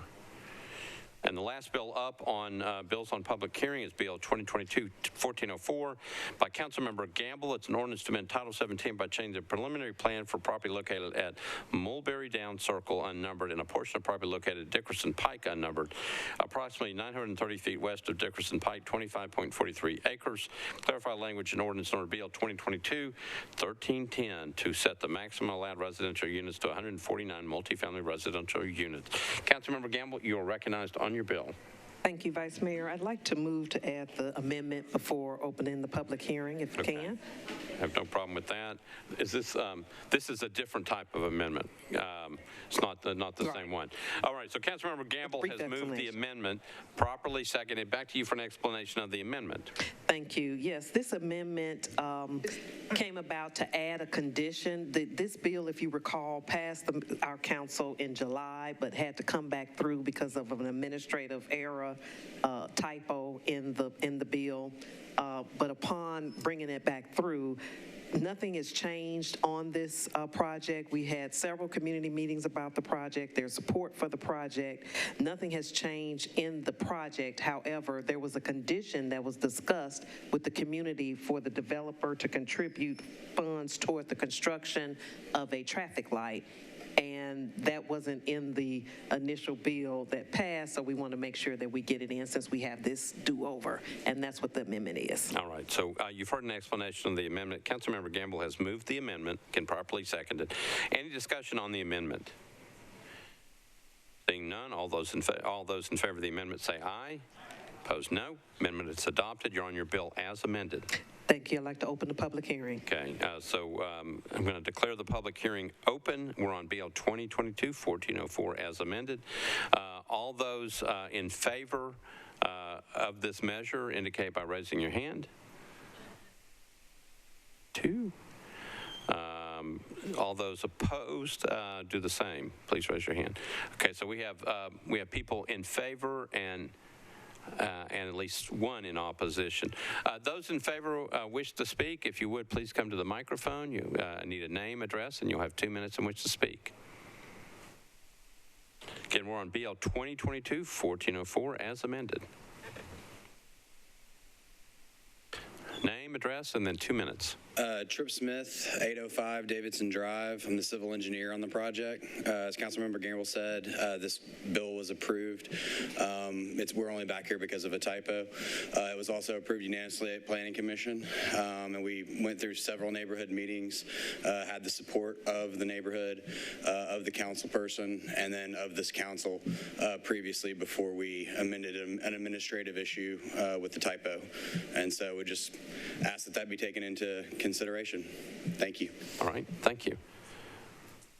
Anybody else in favor wish to speak? All right, those in opposition, if you wish to speak, come on up. Name, address, and then you'll have 2 minutes in which to speak.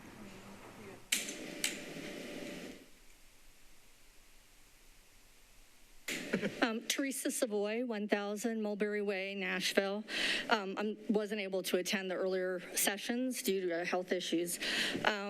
We have had in this area, it's a very small road.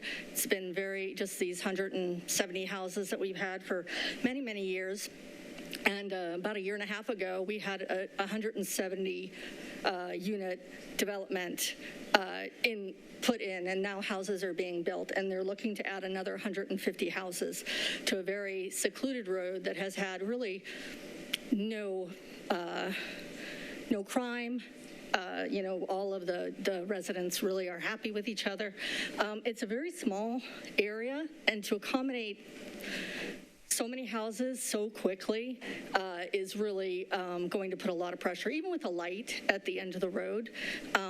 The traffic, the children, accommodating. We have a very small park for the children, which actually is right across from my street, and I enjoy seeing all the kids, but to add that many, 300 more houses, 150 from 70 from the original, and now 150 with many, many more children the park can't support. And there is no sidewalks in this area, so hopefully if they are going to move forward, they build sidewalks and connect all the development. So that is why I'm opposed. All right, thank you. Thank you. Anybody else wish to speak in opposition? Yes, ma'am. Come on up. Name, address, and then 2 minutes in which to speak. Hi, my name is Samantha West. I live at 1208 Strawberry Cove. I guess I've missed some of the meetings due to traveling with work, but I guess some of my concerns would be, like my neighbor just mentioned, I think currently there's 150. They just built another 150, and then now they want to build another 150. So that's what, 350. It's one way in, one way out. They may have discussed that they may add additional roads. I don't know. And if so, then that'll be a great thing. Off of Dickerson, if you're familiar with it, there's 4 roads, 2 on each side. So adding the traffic light would help coming out of the subdivision. However, like she said, there's no sidewalks even on Dickerson Road. So I guess some of the concerns would be how many streets would be added if they're cutting into so we can get in and out of the subdivisions. And I guess I can get with you one-on-one just to find out some more information. So I guess my disagreement at the moment is due to lack of knowledge. Okay. All right, thank you. Anybody else wish to speak on this one? Okay, declare the public hearing closed. Councilmember Gamble, you're recognized. Thank you. I'd like to move for approval with a brief explanation. Okay, so I got a motion to approve. There isn't, oh, you've already put the amendment on. Bill 2022-1404 as amended. The motion is to approve, properly seconded. Back to you. Thank you. I'd like to thank the neighbors for coming out today. As I stated earlier, we had at least 3 community meetings about this project and a lot of discussion about traffic and infrastructure. This project would add sidewalks on Mulberry Way that are currently not there. They would also, within the project, there are sidewalks, and also there's another street that will connect to the development down Mulberry Way that will connect to that development and go to Brick Church Pike. So to respond, there are measures in the bill, in the project, in the development plan to address those issues that have been expressed. As far as the park goes, the park is for Mulberry Down subdivision. This new development would have its own park and own amenities for the community for that development. So your community won't be impacted by children playing at your park. They'll have their own amenities in their development. So with that explanation, I'd like to move for approval. Okay, so I've got a motion to approve Bill 2022-1404 as amended for passage on second reading, properly seconded again. Any discussion? Seeing none, we're ready to vote. All those in favor say aye. Opposed, no. Bill passes on second reading. All right, we are now on, that completes everything on public hearing. We are now on consent resolutions and resolutions. I'm going to go through what resolutions are on the consent agenda, and then we'll go through those. The first one up is item number 29, RS 2022-1590 is on consent. Item number 32, RS 2022-1695 is on consent. The next item, item number 35, 1735 is on consent. 1736 is on consent. 1738 is on consent. 1739 is on consent. 1740 is on consent. 1741 is on consent. 1742 is on consent. 1743 is on consent. 1747 is on consent. 1748 is on consent. 1749 is on consent. 1750 is on consent. 1751 on consent. 1752 on consent. 1753 on consent. 1754 on consent. 1755 on consent. 1756 on consent, 1757 on consent, 1758 is on consent, 1759 is on consent, 1761 is on consent, 1762 on consent, 1763 is on consent, and 1764 is on consent. Anything needs to be bumped off? 1760? 1760 is not on consent. Okay. Councilmember Allen? 1590, just ask a question. That's item 29. 1590. Okay, 1590 is coming off. Okay, and then one other one can be put on consent.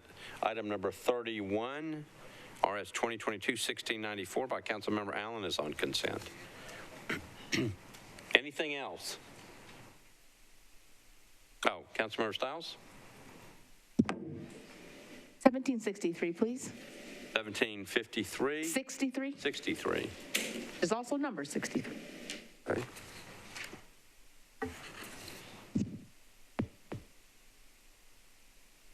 Okay, so that's item 63, RS 2022-1763 comes off of consent.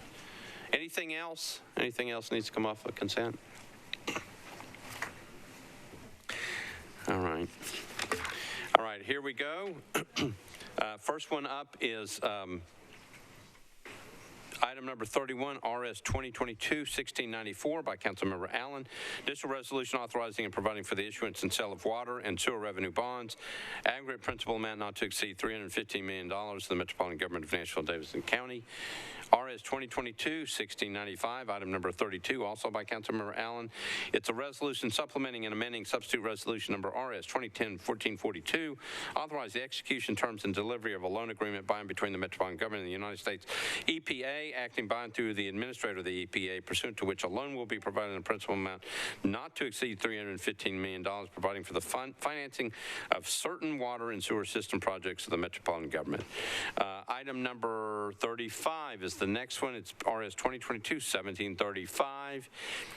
Roten and Gamble, the sponsors of resolution, authorize the Metropolitan Department of Law to compromise and settle the personal injury claim of Darrell Lynn Goulage against the Metropolitan Government of Nashville and Davidson County.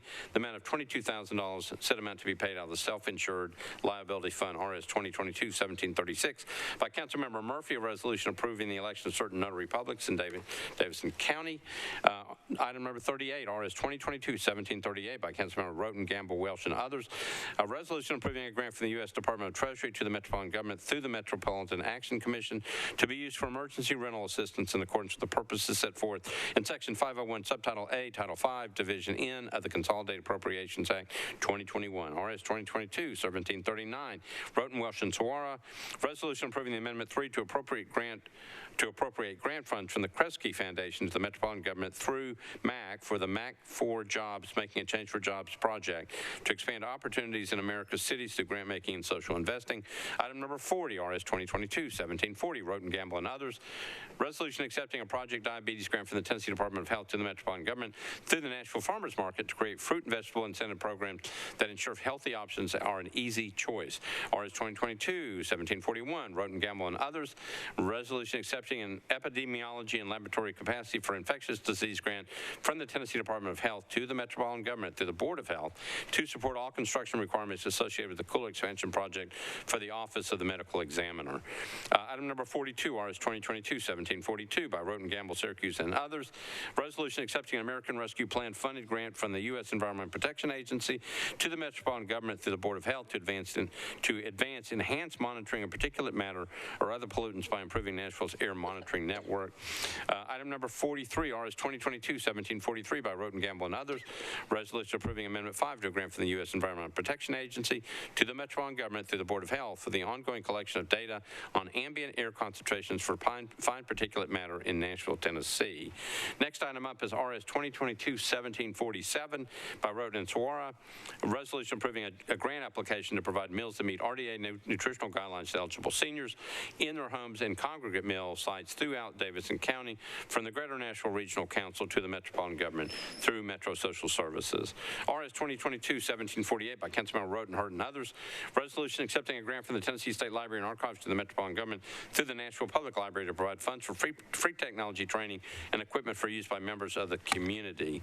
RS 2022-1749 by Roten, Withers, and others.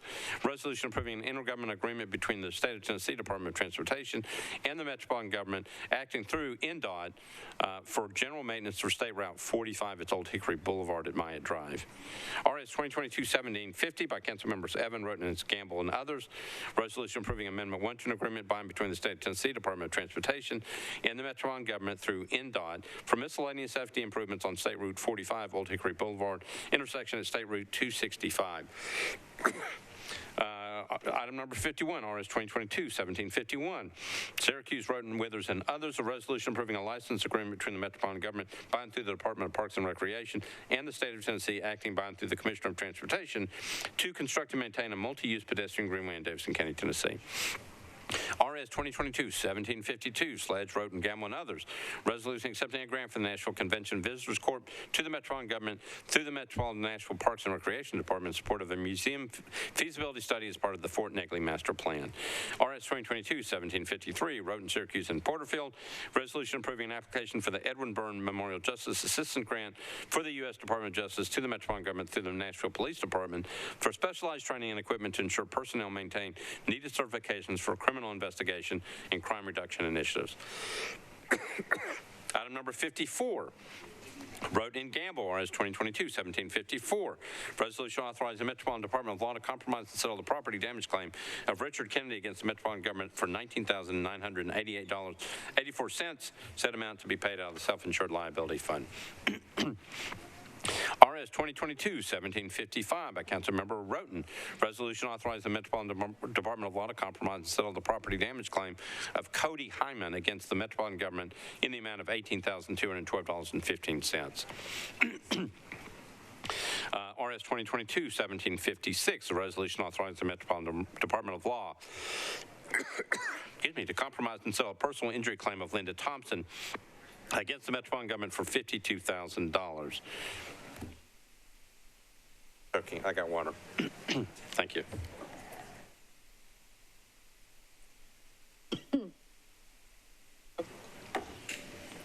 Okay, RS 2022-1757 by Councilmember Druffel.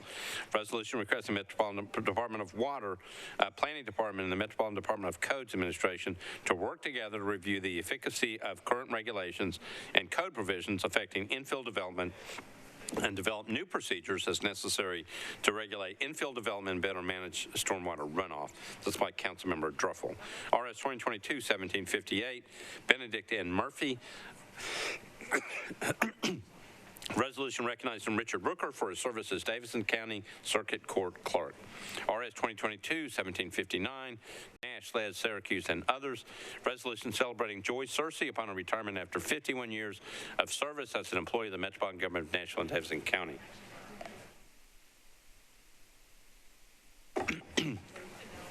Item number 61, RS 2022-1761, Syracuse, Roten, Bradford, and others. A resolution recognizing legendary country performing artist and songwriter Jeannie Seely on her 55th anniversary as a member of the Grand Ole Opry. RS 2022-1762 by Councilmember Hurt. Resolution recognizing Fisk University on launching the first ever historically black colleges and universities intercollegiate women's artistic gymnastics team. And last but not least, RS 2022-1764 by Bradford, Taylor, and Sawara. Resolution recognizing the 125th anniversary of the Parthenon. It's a good thing we stopped because I was running out of air.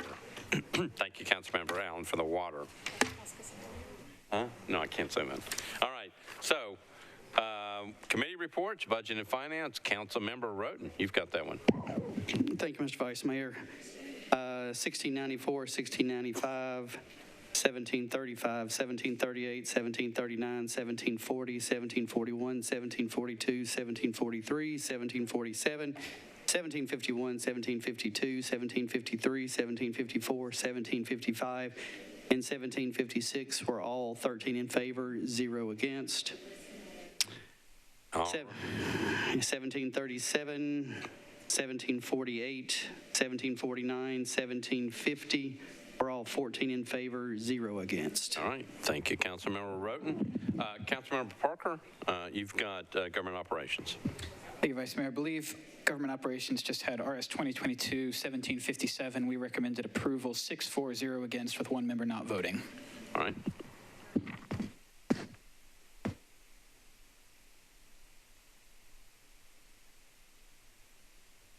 Councilmember Parker, was somebody abstaining, or what? One member was not present for all of the discussion, so they chose not to vote on the item. Okay, I think that's okay. Okay, thank you. All right, Human Services, Councilmember Druffel, you're recognized. Yeah, Chair, we have 1738, 1739, and 1747. All voted 6-4 and 0 against. Thanks. All right, thank you. Councilmember Withers, Planning and Zoning. Thank you, Mr. Vice Mayor. Planning and Zoning considered RS 2022-1749, 1750, 1751, 1757. I think that's it for us on consent. We recommended approval of each of those, 10 in favor, 0 against, 0 abstentions. All right, thank you, Councilmember. Who's got Public Health and Safety? Councilmember Porterfield. Thank you, Vice Mayor. Public Health and Safety considered RS 2022, 1741, 1742, 1743, 1753, 63. I believe all of those were on consent, and we voted 8 in favor, 0 against, 0 abstaining on all of those. Okay, thank you. Councilmember Hurt, Public Facilities. Thank you, Mr. President. Public Facilities, Arts, and Culture voted 7 in favor, 0 against on 1740, 1748, 1751, and 1752. All right, thank you. Hey. Councilmember Murphy, Rules Committee. Thank you. We're about to debate who goes first. All right, so we had 1736, 5 in favor, 0 against, 1758, 59, 61, 62, maybe, if you have it, 63, and 64, 5 in favor, 0 against. If it's not too late, 1758, we would like everyone to sign on to. That is the Ricky Rooker resolution. Any objection to everyone signing on to the resolution on the clerk? Councilman Pulley forgot. Porterfield, Councilmember Porterfield? No objection to that. I was also going to ask if there was no objection, could everyone sign on to 1751 honoring Joyce Searcy? Okay. Any objections to either one? And Rules Committee will be finding a more efficient way to do this, FYI. We've been discussing it. All right, so assuming that they pass, then everybody will be listed as a sponsor on 1759 and 1758. All right? Councilmember Hurt? And also 1762. And also 1762. Okay, any objections? So sorry. Councilmember Murphy, you'll need to come see me after the meeting. I apologize. All right, and Councilmember Pulley, I think you've got the last committee report. Thank you, Mr. Vice Mayor. Transportation Committee considered RS 2022 1749, 1750, 1751, and 1757, and recommended approval of all 4 resolutions. 6 in favor, 0 against, and I would move approval of the consent agenda. All right, Councilmember Pulley has moved approval of the consent agenda, resolution consent agenda, properly seconded. Any discussion on the motion? Seeing none, all those in favor of the consent agenda for resolution say aye. Opposed, no. Resolution consent agenda passes. Okay, let's go back and pick up any resolutions that were not on consent. Go back to the beginning. I'm on page 15 of my calendar. It's item number 29. It's RS 2022-1590 by Councilmember Sledge. It's a resolution appropriating the amount of $100,000 from the General Fund Reserve Fund for the purchase of equipment and building repairs for various departments of the Metropolitan Government in Nashville and Davidson County. Councilmember Sledge, you recognized on your resolution. Thank you, Vice Mayor. I'm moving to indefinitely defer this bill. All right, so Councilmember Sledge has moved to defer this one indefinitely, properly seconded. Any discussion? All those in favor of the motion to defer indefinitely say aye. Aye. Opposed, no. This one is deferred indefinitely. Thank you, Councilmember. RS 2022-1684 by Councilmember Hall. Resolution supporting District 1, the Board Oak community and its residents, and condemning any future environmentally unsound infrastructure development and services in the district. Councilmember Hall is not here.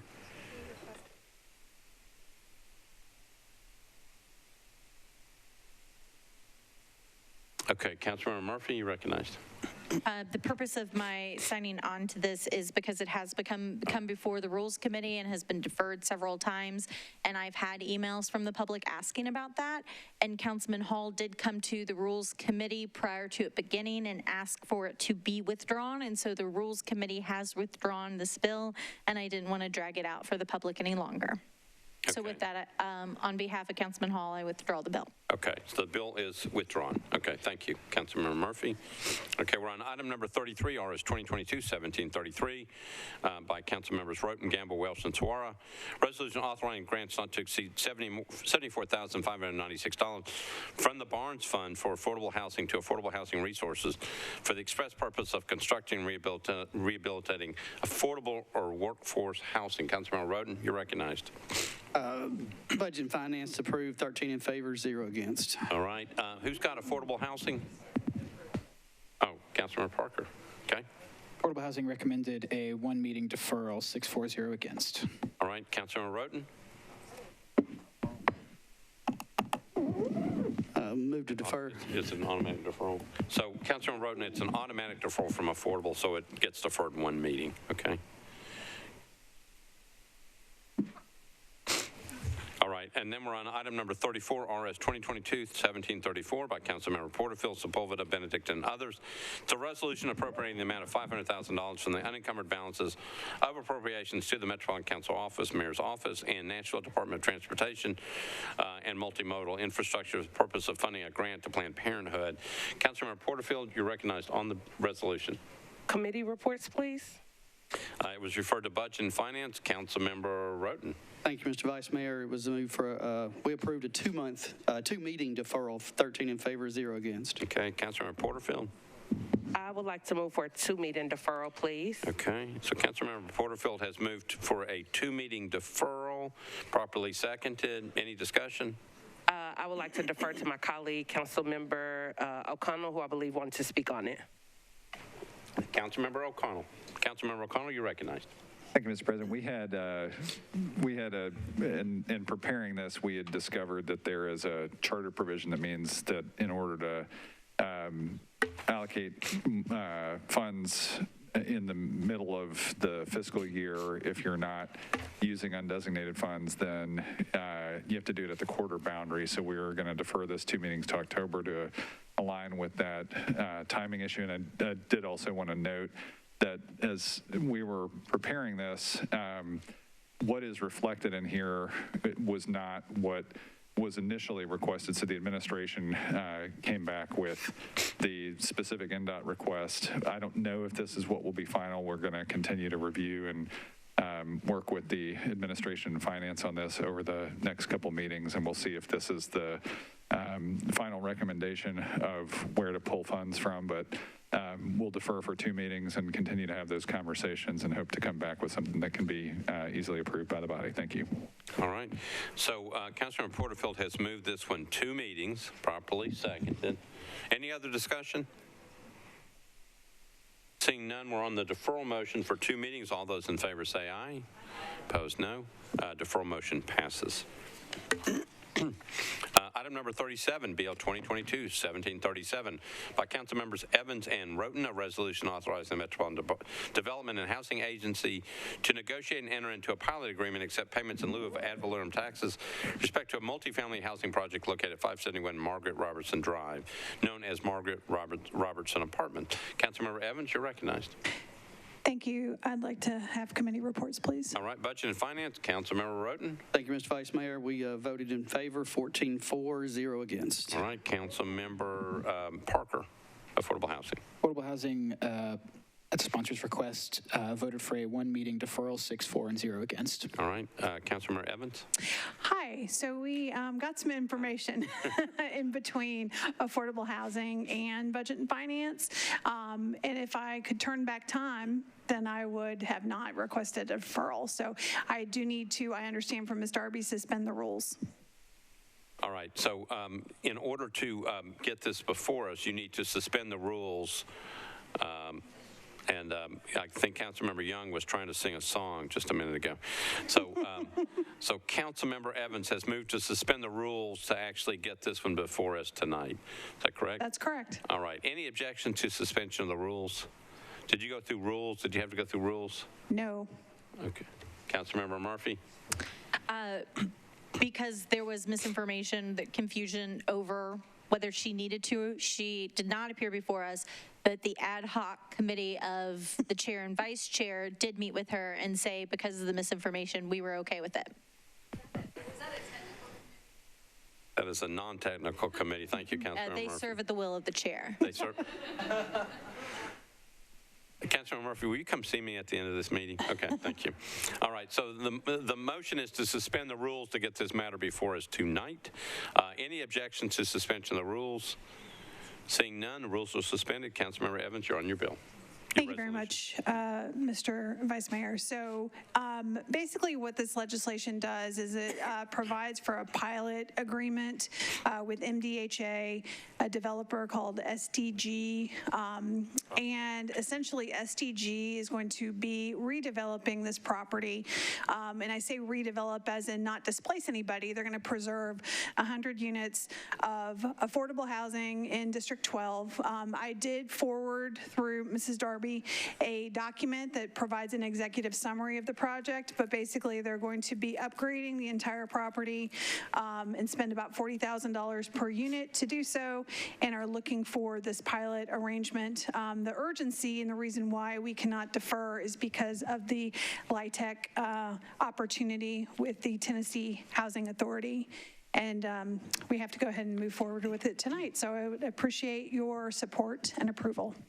All right, so Councilmember Evans again has moved approval of RS 2022-1737, properly seconded, and the motion is to approve. Any other discussion on the resolution?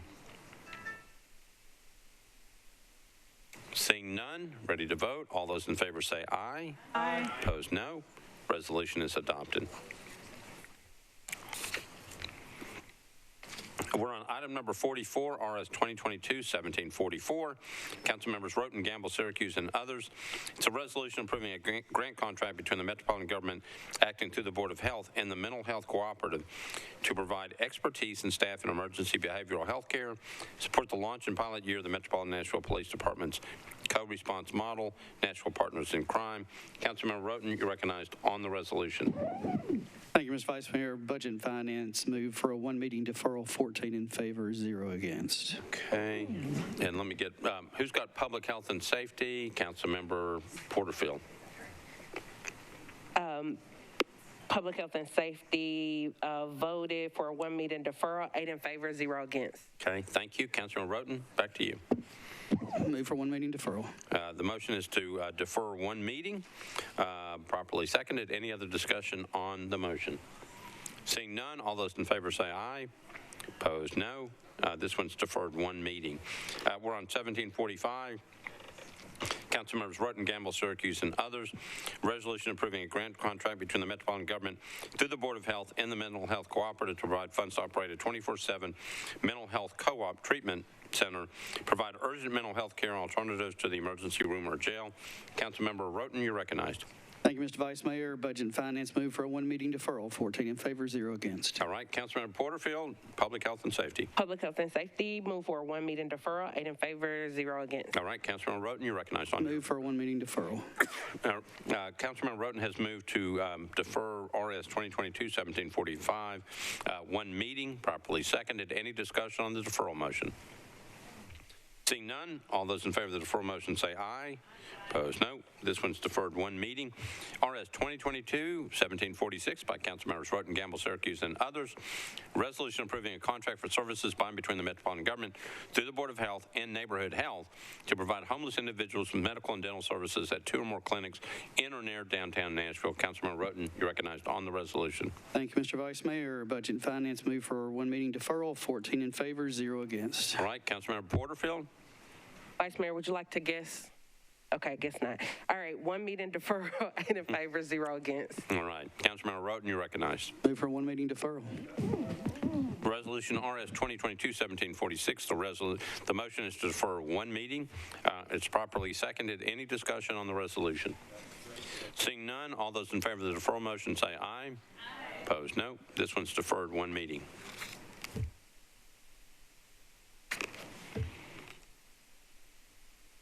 Item number 60, RS 2022-1760, by Council members Gamble, Murphy, and Suara.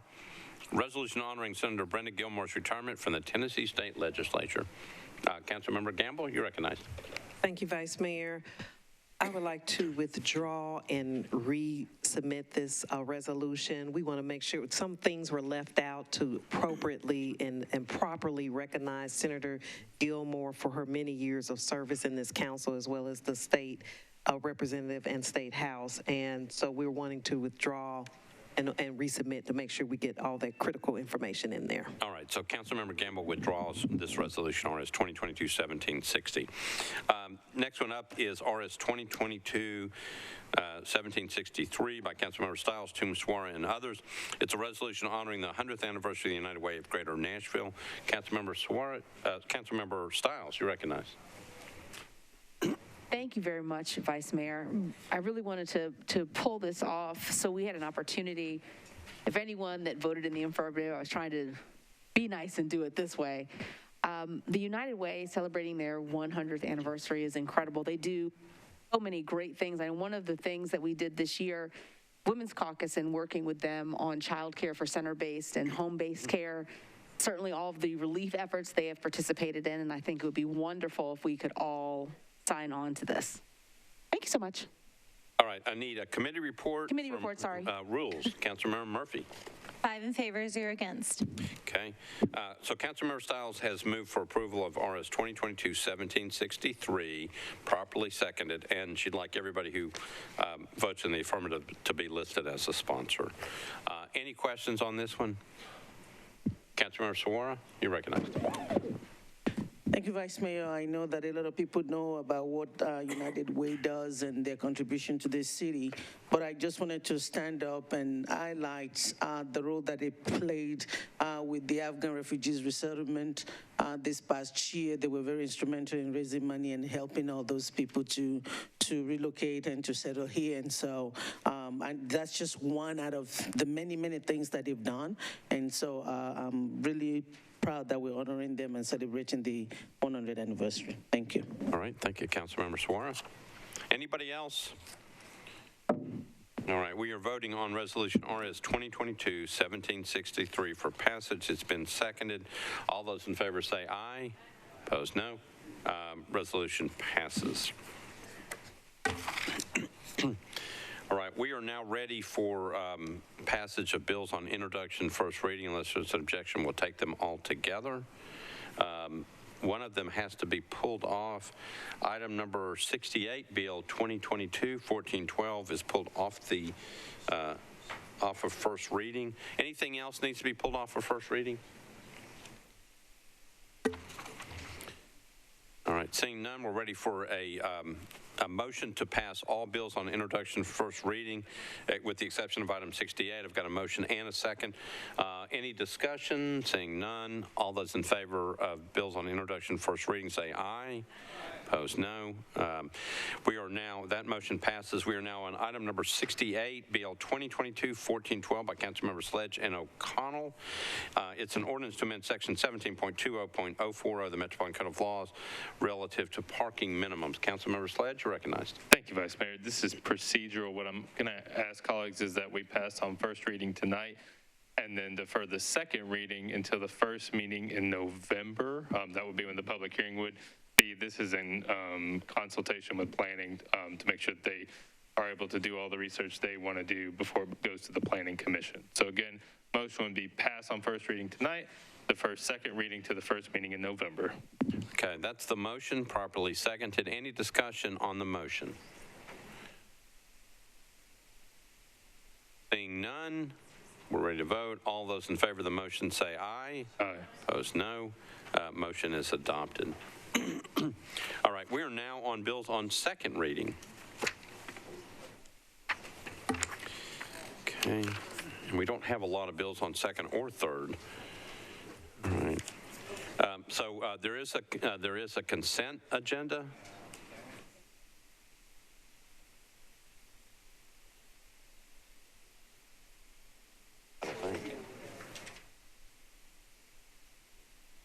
Okay.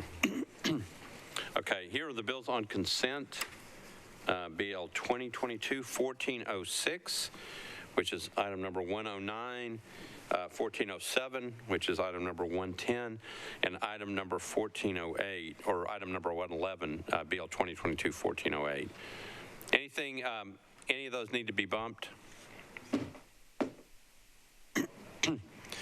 All right, here are the bills on second reading. Bill 2022-1406 by Councilmembers Parker, Withers, and Young. It's an ordinance authorizing the Metropolitan government to abandon existing stormwater drainage easement rights for property located at 1036 East Trinity Lane. Item number 110, Evans, Withers, and Young. BL 2022-1407, an ordinance to relocate a public fire hydrant assembly, property located at 1160 Tulip Grove Road, also known as Tulip Trace Homes. And item number 111, BL 2022-1408 by Sledge, Withers, and Young. Ordinance authorizing the Metropolitan government to abandon existing water mains and easements, relocate a fire hydrant assembly, and to accept new water main, fire hydrant assemblies, and easements for 3 properties located at 2500, 2504, and 2508 Branford Avenue, also known as Broadstone Berry Hill.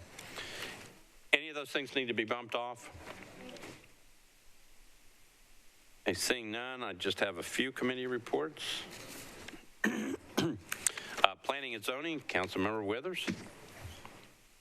Thank you, Mr. Vice Mayor. Planning and Zoning met and considered ordinances BL 2022-1406, 1407, and 1408, and recommended approval 10 in favor, 0 against, 0 abstentions. Okay, thank you. Councilmember Pulley, Transportation. Thank you, Mr. Vice Mayor. Transportation Committee considered BL 2022-1406, 1407, and 1408, and recommended approval, 6 in favor, 0 against. Okay, and then if I could have a motion to approve the second reading consent agenda. And move to approve the second reading consent agenda. All right, thank you, Councilmember Pulley. I've got a motion properly seconded. Any discussion on the consent agenda on second reading? Seeing none, all those in favor say aye. Opposed, no. Second reading consent agenda passes. All right, we're now ready for the bills not on consent. Item number 105, BL 2022-1142 by Council Members Parker and Hurt. Ordinance to amend Title 17 by canceling a portion of a plan unit development overlay district for properties located at 301 North 2nd Street and 651 and 660 Joseph Avenue, northeast corner of Dickerson Pike and Meridian Street. Councilmember Parker, you're recognized on the bill. Thank you, Vice Mayor. I'll move to defer these 2 meetings to track with the other 2 bills. All right, so the motion is to defer to the first meeting in October, properly seconded. Any discussion on the deferral motion? Seeing none, all those in favor of the deferral motion to the first meeting in October, say aye. Aye. Opposed, no. You adopt. Item number 106, BL 2022-1379 by Councilmember Swope, Hurt, Hall, and others. This is an ordinance to amend Title II of the Metropolitan Code of Laws to create the Nashville Entertainment Industry Board. Councilmember, I think Councilmember Hurt is going to have to handle this one. Councilmember Hurt, you're recognized. Yes, committee reports, please. All right, Budget and Finance, Councilmember Roten. Hold on. There you go. Thank you, Mr. Vice Mayor. Budget and Finance move to defer indefinitely, 12 in favor, 0 against. All right, and I've got one more committee report. Public Facilities, that would be Councilmember Hurt. You're recognized. Thank you, Mr. President. Public Facilities, Arts and Culture Committee also voted 7 in favor, 0 against for an indefinite deferral. Okay, so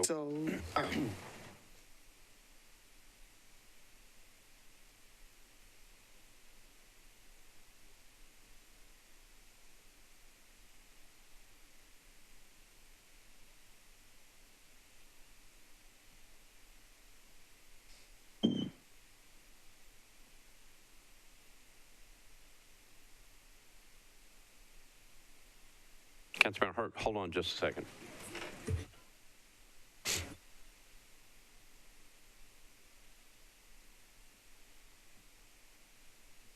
Hold on, I'm coming. Hold on, I'm coming. Hold on.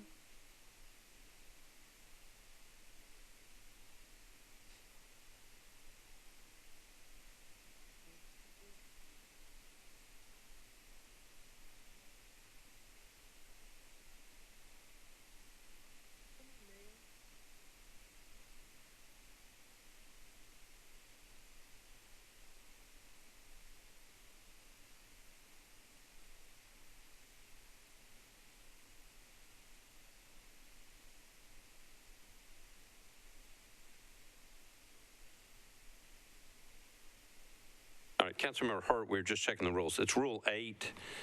Any ordinance or resolution that receives a recommendation of indefinite deferral from 2/3 of the members present and voting of the committee to which it is referred over the objection of the sponsor shall be indefinitely deferred at the regular council meeting following the report of the assigned committee. It can be reinstated, but it cannot be heard tonight. Okay? Correct. All right. All right. Thank you, Councilmember Hurt. Thank you. Okay. So now we're on. So that one cannot be heard because both committees voted to defer indefinitely. We're on item number 107, Bill 2022-1384 by Councilmember Rosenberg, Evans, and Bradford. It's an ordinance amending Section 12.12.190 of the Metropolitan Code of Laws relative to traffic calming projects. Councilmember Rosenberg, you're recognized. Thank you, Mr. President. Committee report, please. Transportation, Councilmember Pulley. Thank you, Mr. Vice Mayor. Transportation heard Bill 2022-1384. And we added a substitute to the bill, did not consider the proposed amendment, and approved the bill as substituted and submitted a deferral for this, and recommended a deferral of one meeting. All right. All right, Councilman Rosenberg, you're recognized. Thank you, Mr. President. I'd like to move the substitute, please. All right. So Councilmember Rosenberg has moved the substitute on Bill 2022-1384, properly seconded. Back to you for an explanation of the substitute. Thank you, Mr. President. The substitute replaces what was really a placeholder bill. It was composed in consultation with NDOT and the administration, and seeks to really do three things. One is codifying that we have a traffic calming program. Another is ensuring equitable distribution of traffic calming programs across the county. And the third is creating a mechanism to allow privately funded traffic calming programs to be approved. Okay, you've heard an explanation of the substitute. Again, it was properly seconded. Any discussion on the substitute? Seeing none, all those in favor of the substitute say aye. Opposed, no. Substitute's adopted. Councilor Rosenberg. Thank you, Mr. President. There's some typos in the bill, so need to defer it one meeting, please. All right. Move to defer it one meeting, please. All right. There's an amendment, I think, by Councilmember Sledge on this as well. Okay. All right. So the motion is to defer one meeting, Councilor Rosenberg. Okay. Properly seconded. Any discussion on the deferral motion? All those in favor of the deferral motion say aye. Opposed, no. This one's deferred one meeting.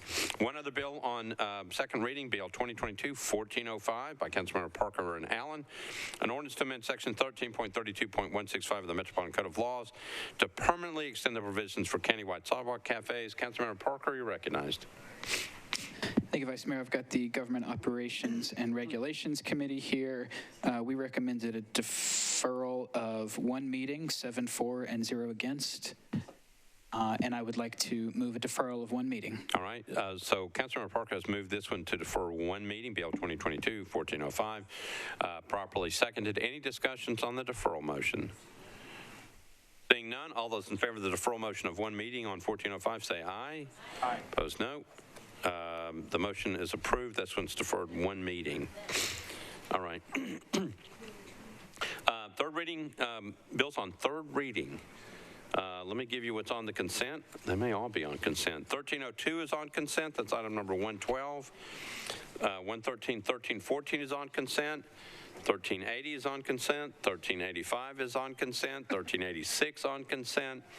1388 is on consent. 1389 is on consent.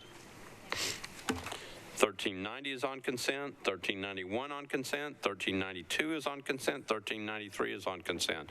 Everything's on consent. Let me see if I can read through them. Anything needs to be bumped off?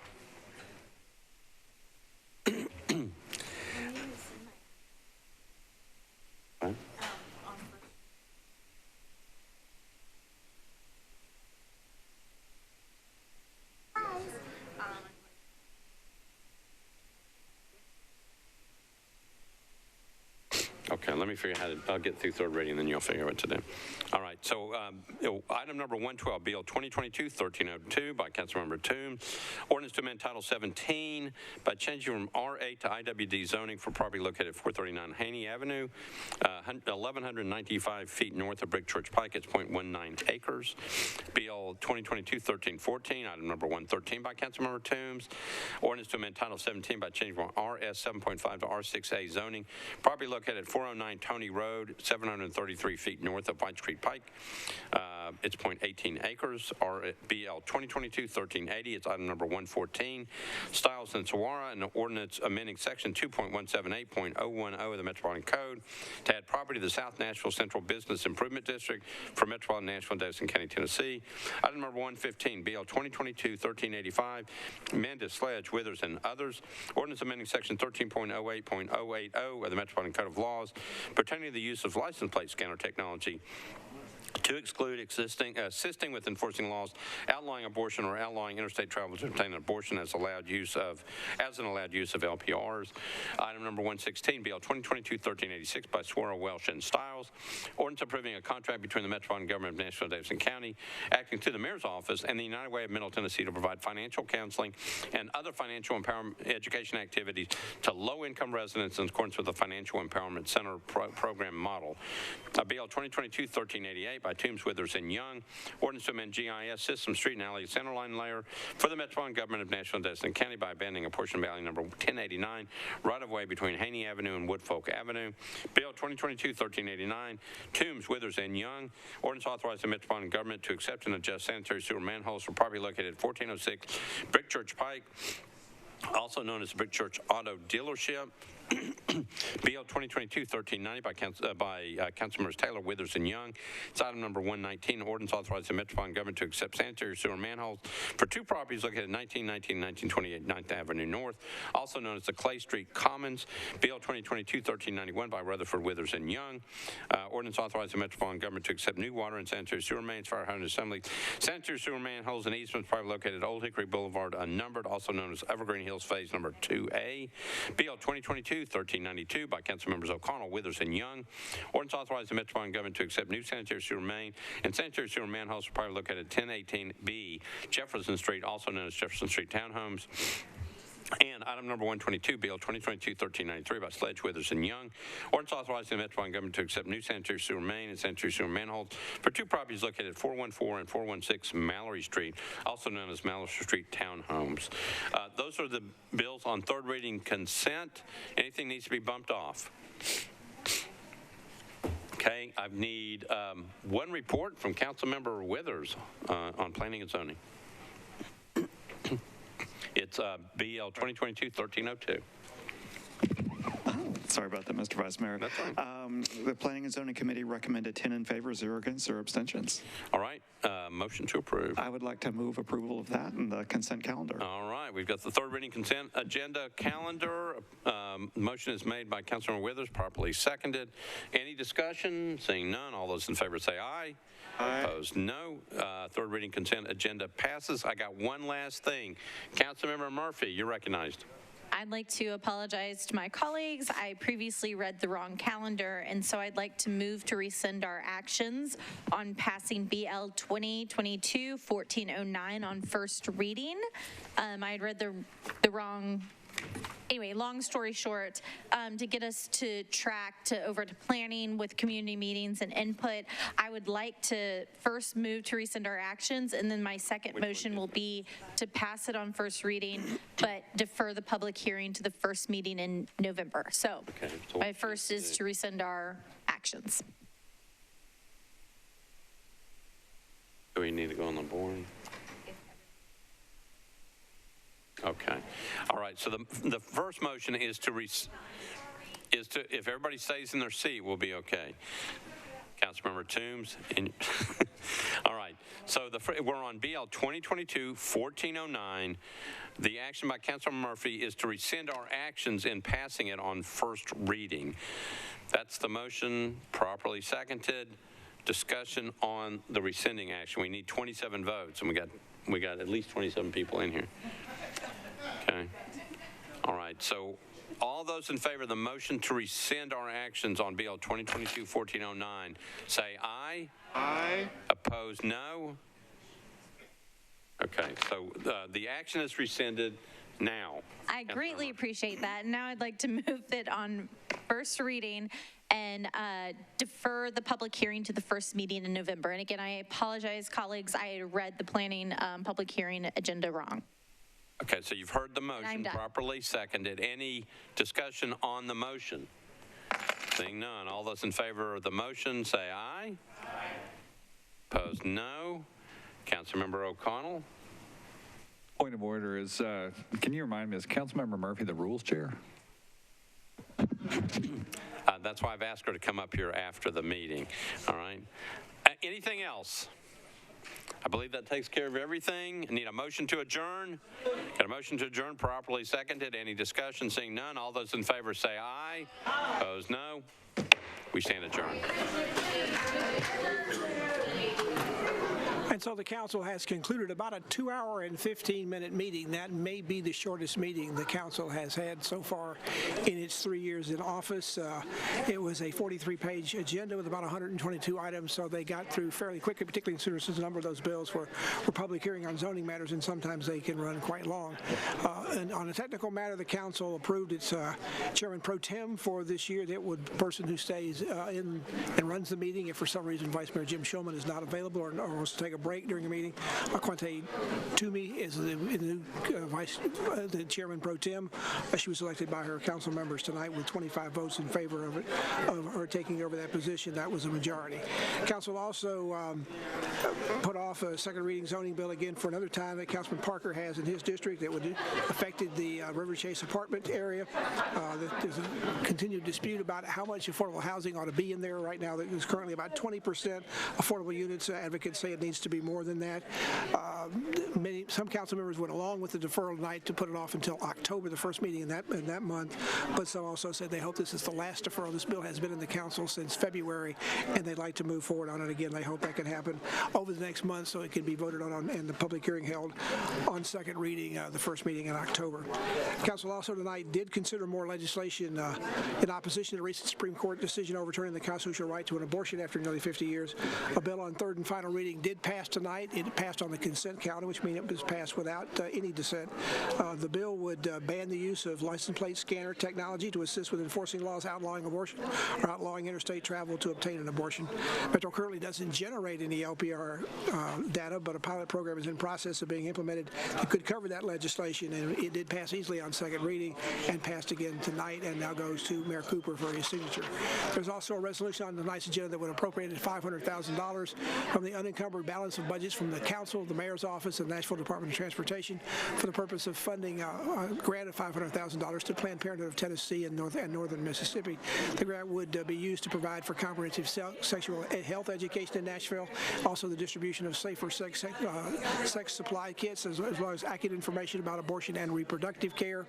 Also, some of the money would be used to provide services related to abortion navigation for individuals seeking abortion care in states outside Tennessee. That perhaps would be the first time tax dollars have been used for something directly related to abortion-related services, particularly out-of-state travel, which may invoke some opposition and some concern and perhaps action by state lawmakers to try to block that if it passes. However, the bill tonight had to be deferred 2 meetings until the first meeting in October because there is a Metro Charter provision only for such appropriation transfers at the end of a fiscal quarter. That doesn't occur until the end of October. Council also approved a $315 million, 2 resolutions in that area that would put a $315 million revenue bond issue for Metro Water Services to fund capital improvements in the city's water and sewer system. Neither of these bills has anything to do with the current rates or those that have been already approved by the council. The council approved 3 different contracts between the health department and various groups one with the mental health cooperative to provide expertise and staff in emergency behavioral health care to support the launch and fund the first year of the pilot program with the Metro Police Department for a co-response model of Nashville Partners in Crime, as well as to operate a 24/7 mental health cooperative treatment center to provide urgent mental health care alternatives alternatives to the emergency room or the jail. Both the cost of those contracts is about over $3.9 million. A third resolution was also deferred tonight. It would approve a contract between the Metro Health Department and Neighborhood Health, Inc. to provide homeless individuals and other individuals with medical and dental services at 2 or more clinics in or near downtown Nashville. This is a one-year extension of a contract that's been in place since 2005. The contract cost is going to be over $355,000. There was no real opposition to it, but some council members did have some questions they wanted to ask, so the bill was deferred one meeting. Deferral was a theme of quite a bit of the legislation tonight. Finally, the council did accept a $25,000 grant from the Nashville Convention and Visitors Corp. The funds will be matched by a similar amount from Metro and will allow Metro Parks to support a museum feasibility study to make that and make this grant as a part of coming up with the Fort Negley master plan. The council also approved 2 bills on first reading that will perhaps create some controversy or some comment in the future. One would remove all the parking requirements for new developments in many parts of the city. It was passed on first reading, but then deferred for a second reading to come up on a public hearing in November. They also approved tonight on first reading a study to have a study made of the city's current tax incentives and abatements as well. Memorializing resolutions were all passed by the council tonight. That includes the retirement of Circuit Court Clerk Ricky Rucker, along with Joyce I. Searcy after 51 years of working with Metro government. One for Brenda Gilmore after representing Nashville in the state senate for several terms was withdrawn tonight, but it's being redrawn to add some other things that were left out inadvertently in what they wanted to say about her career. So that's going to be coming back probably at the next meeting. Council also recognized the legendary country music performing artist and songwriter Jeannie Seely on her 55th anniversary as a member of the Grand Ole Opry.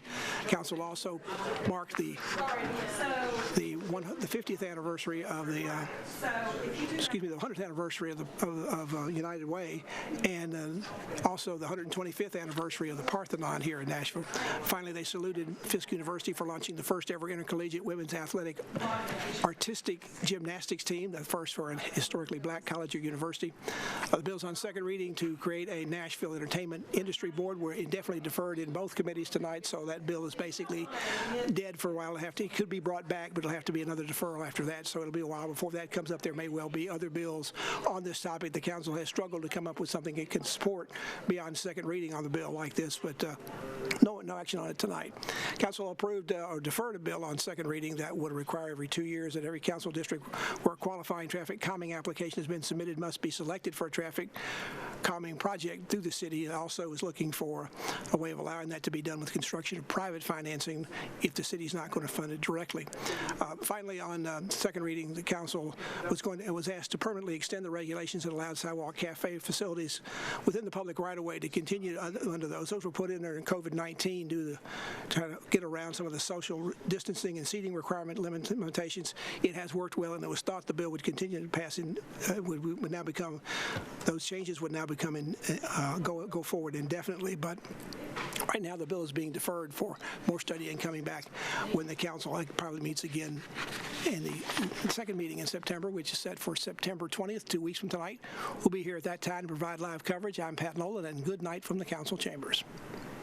Tonight's meeting of the Metropolitan, Nashville, and Davidson County Council has come to you live from the council chambers at the historic Metro Courthouse. It's been a public affairs presentation of the Metro Nashville Network.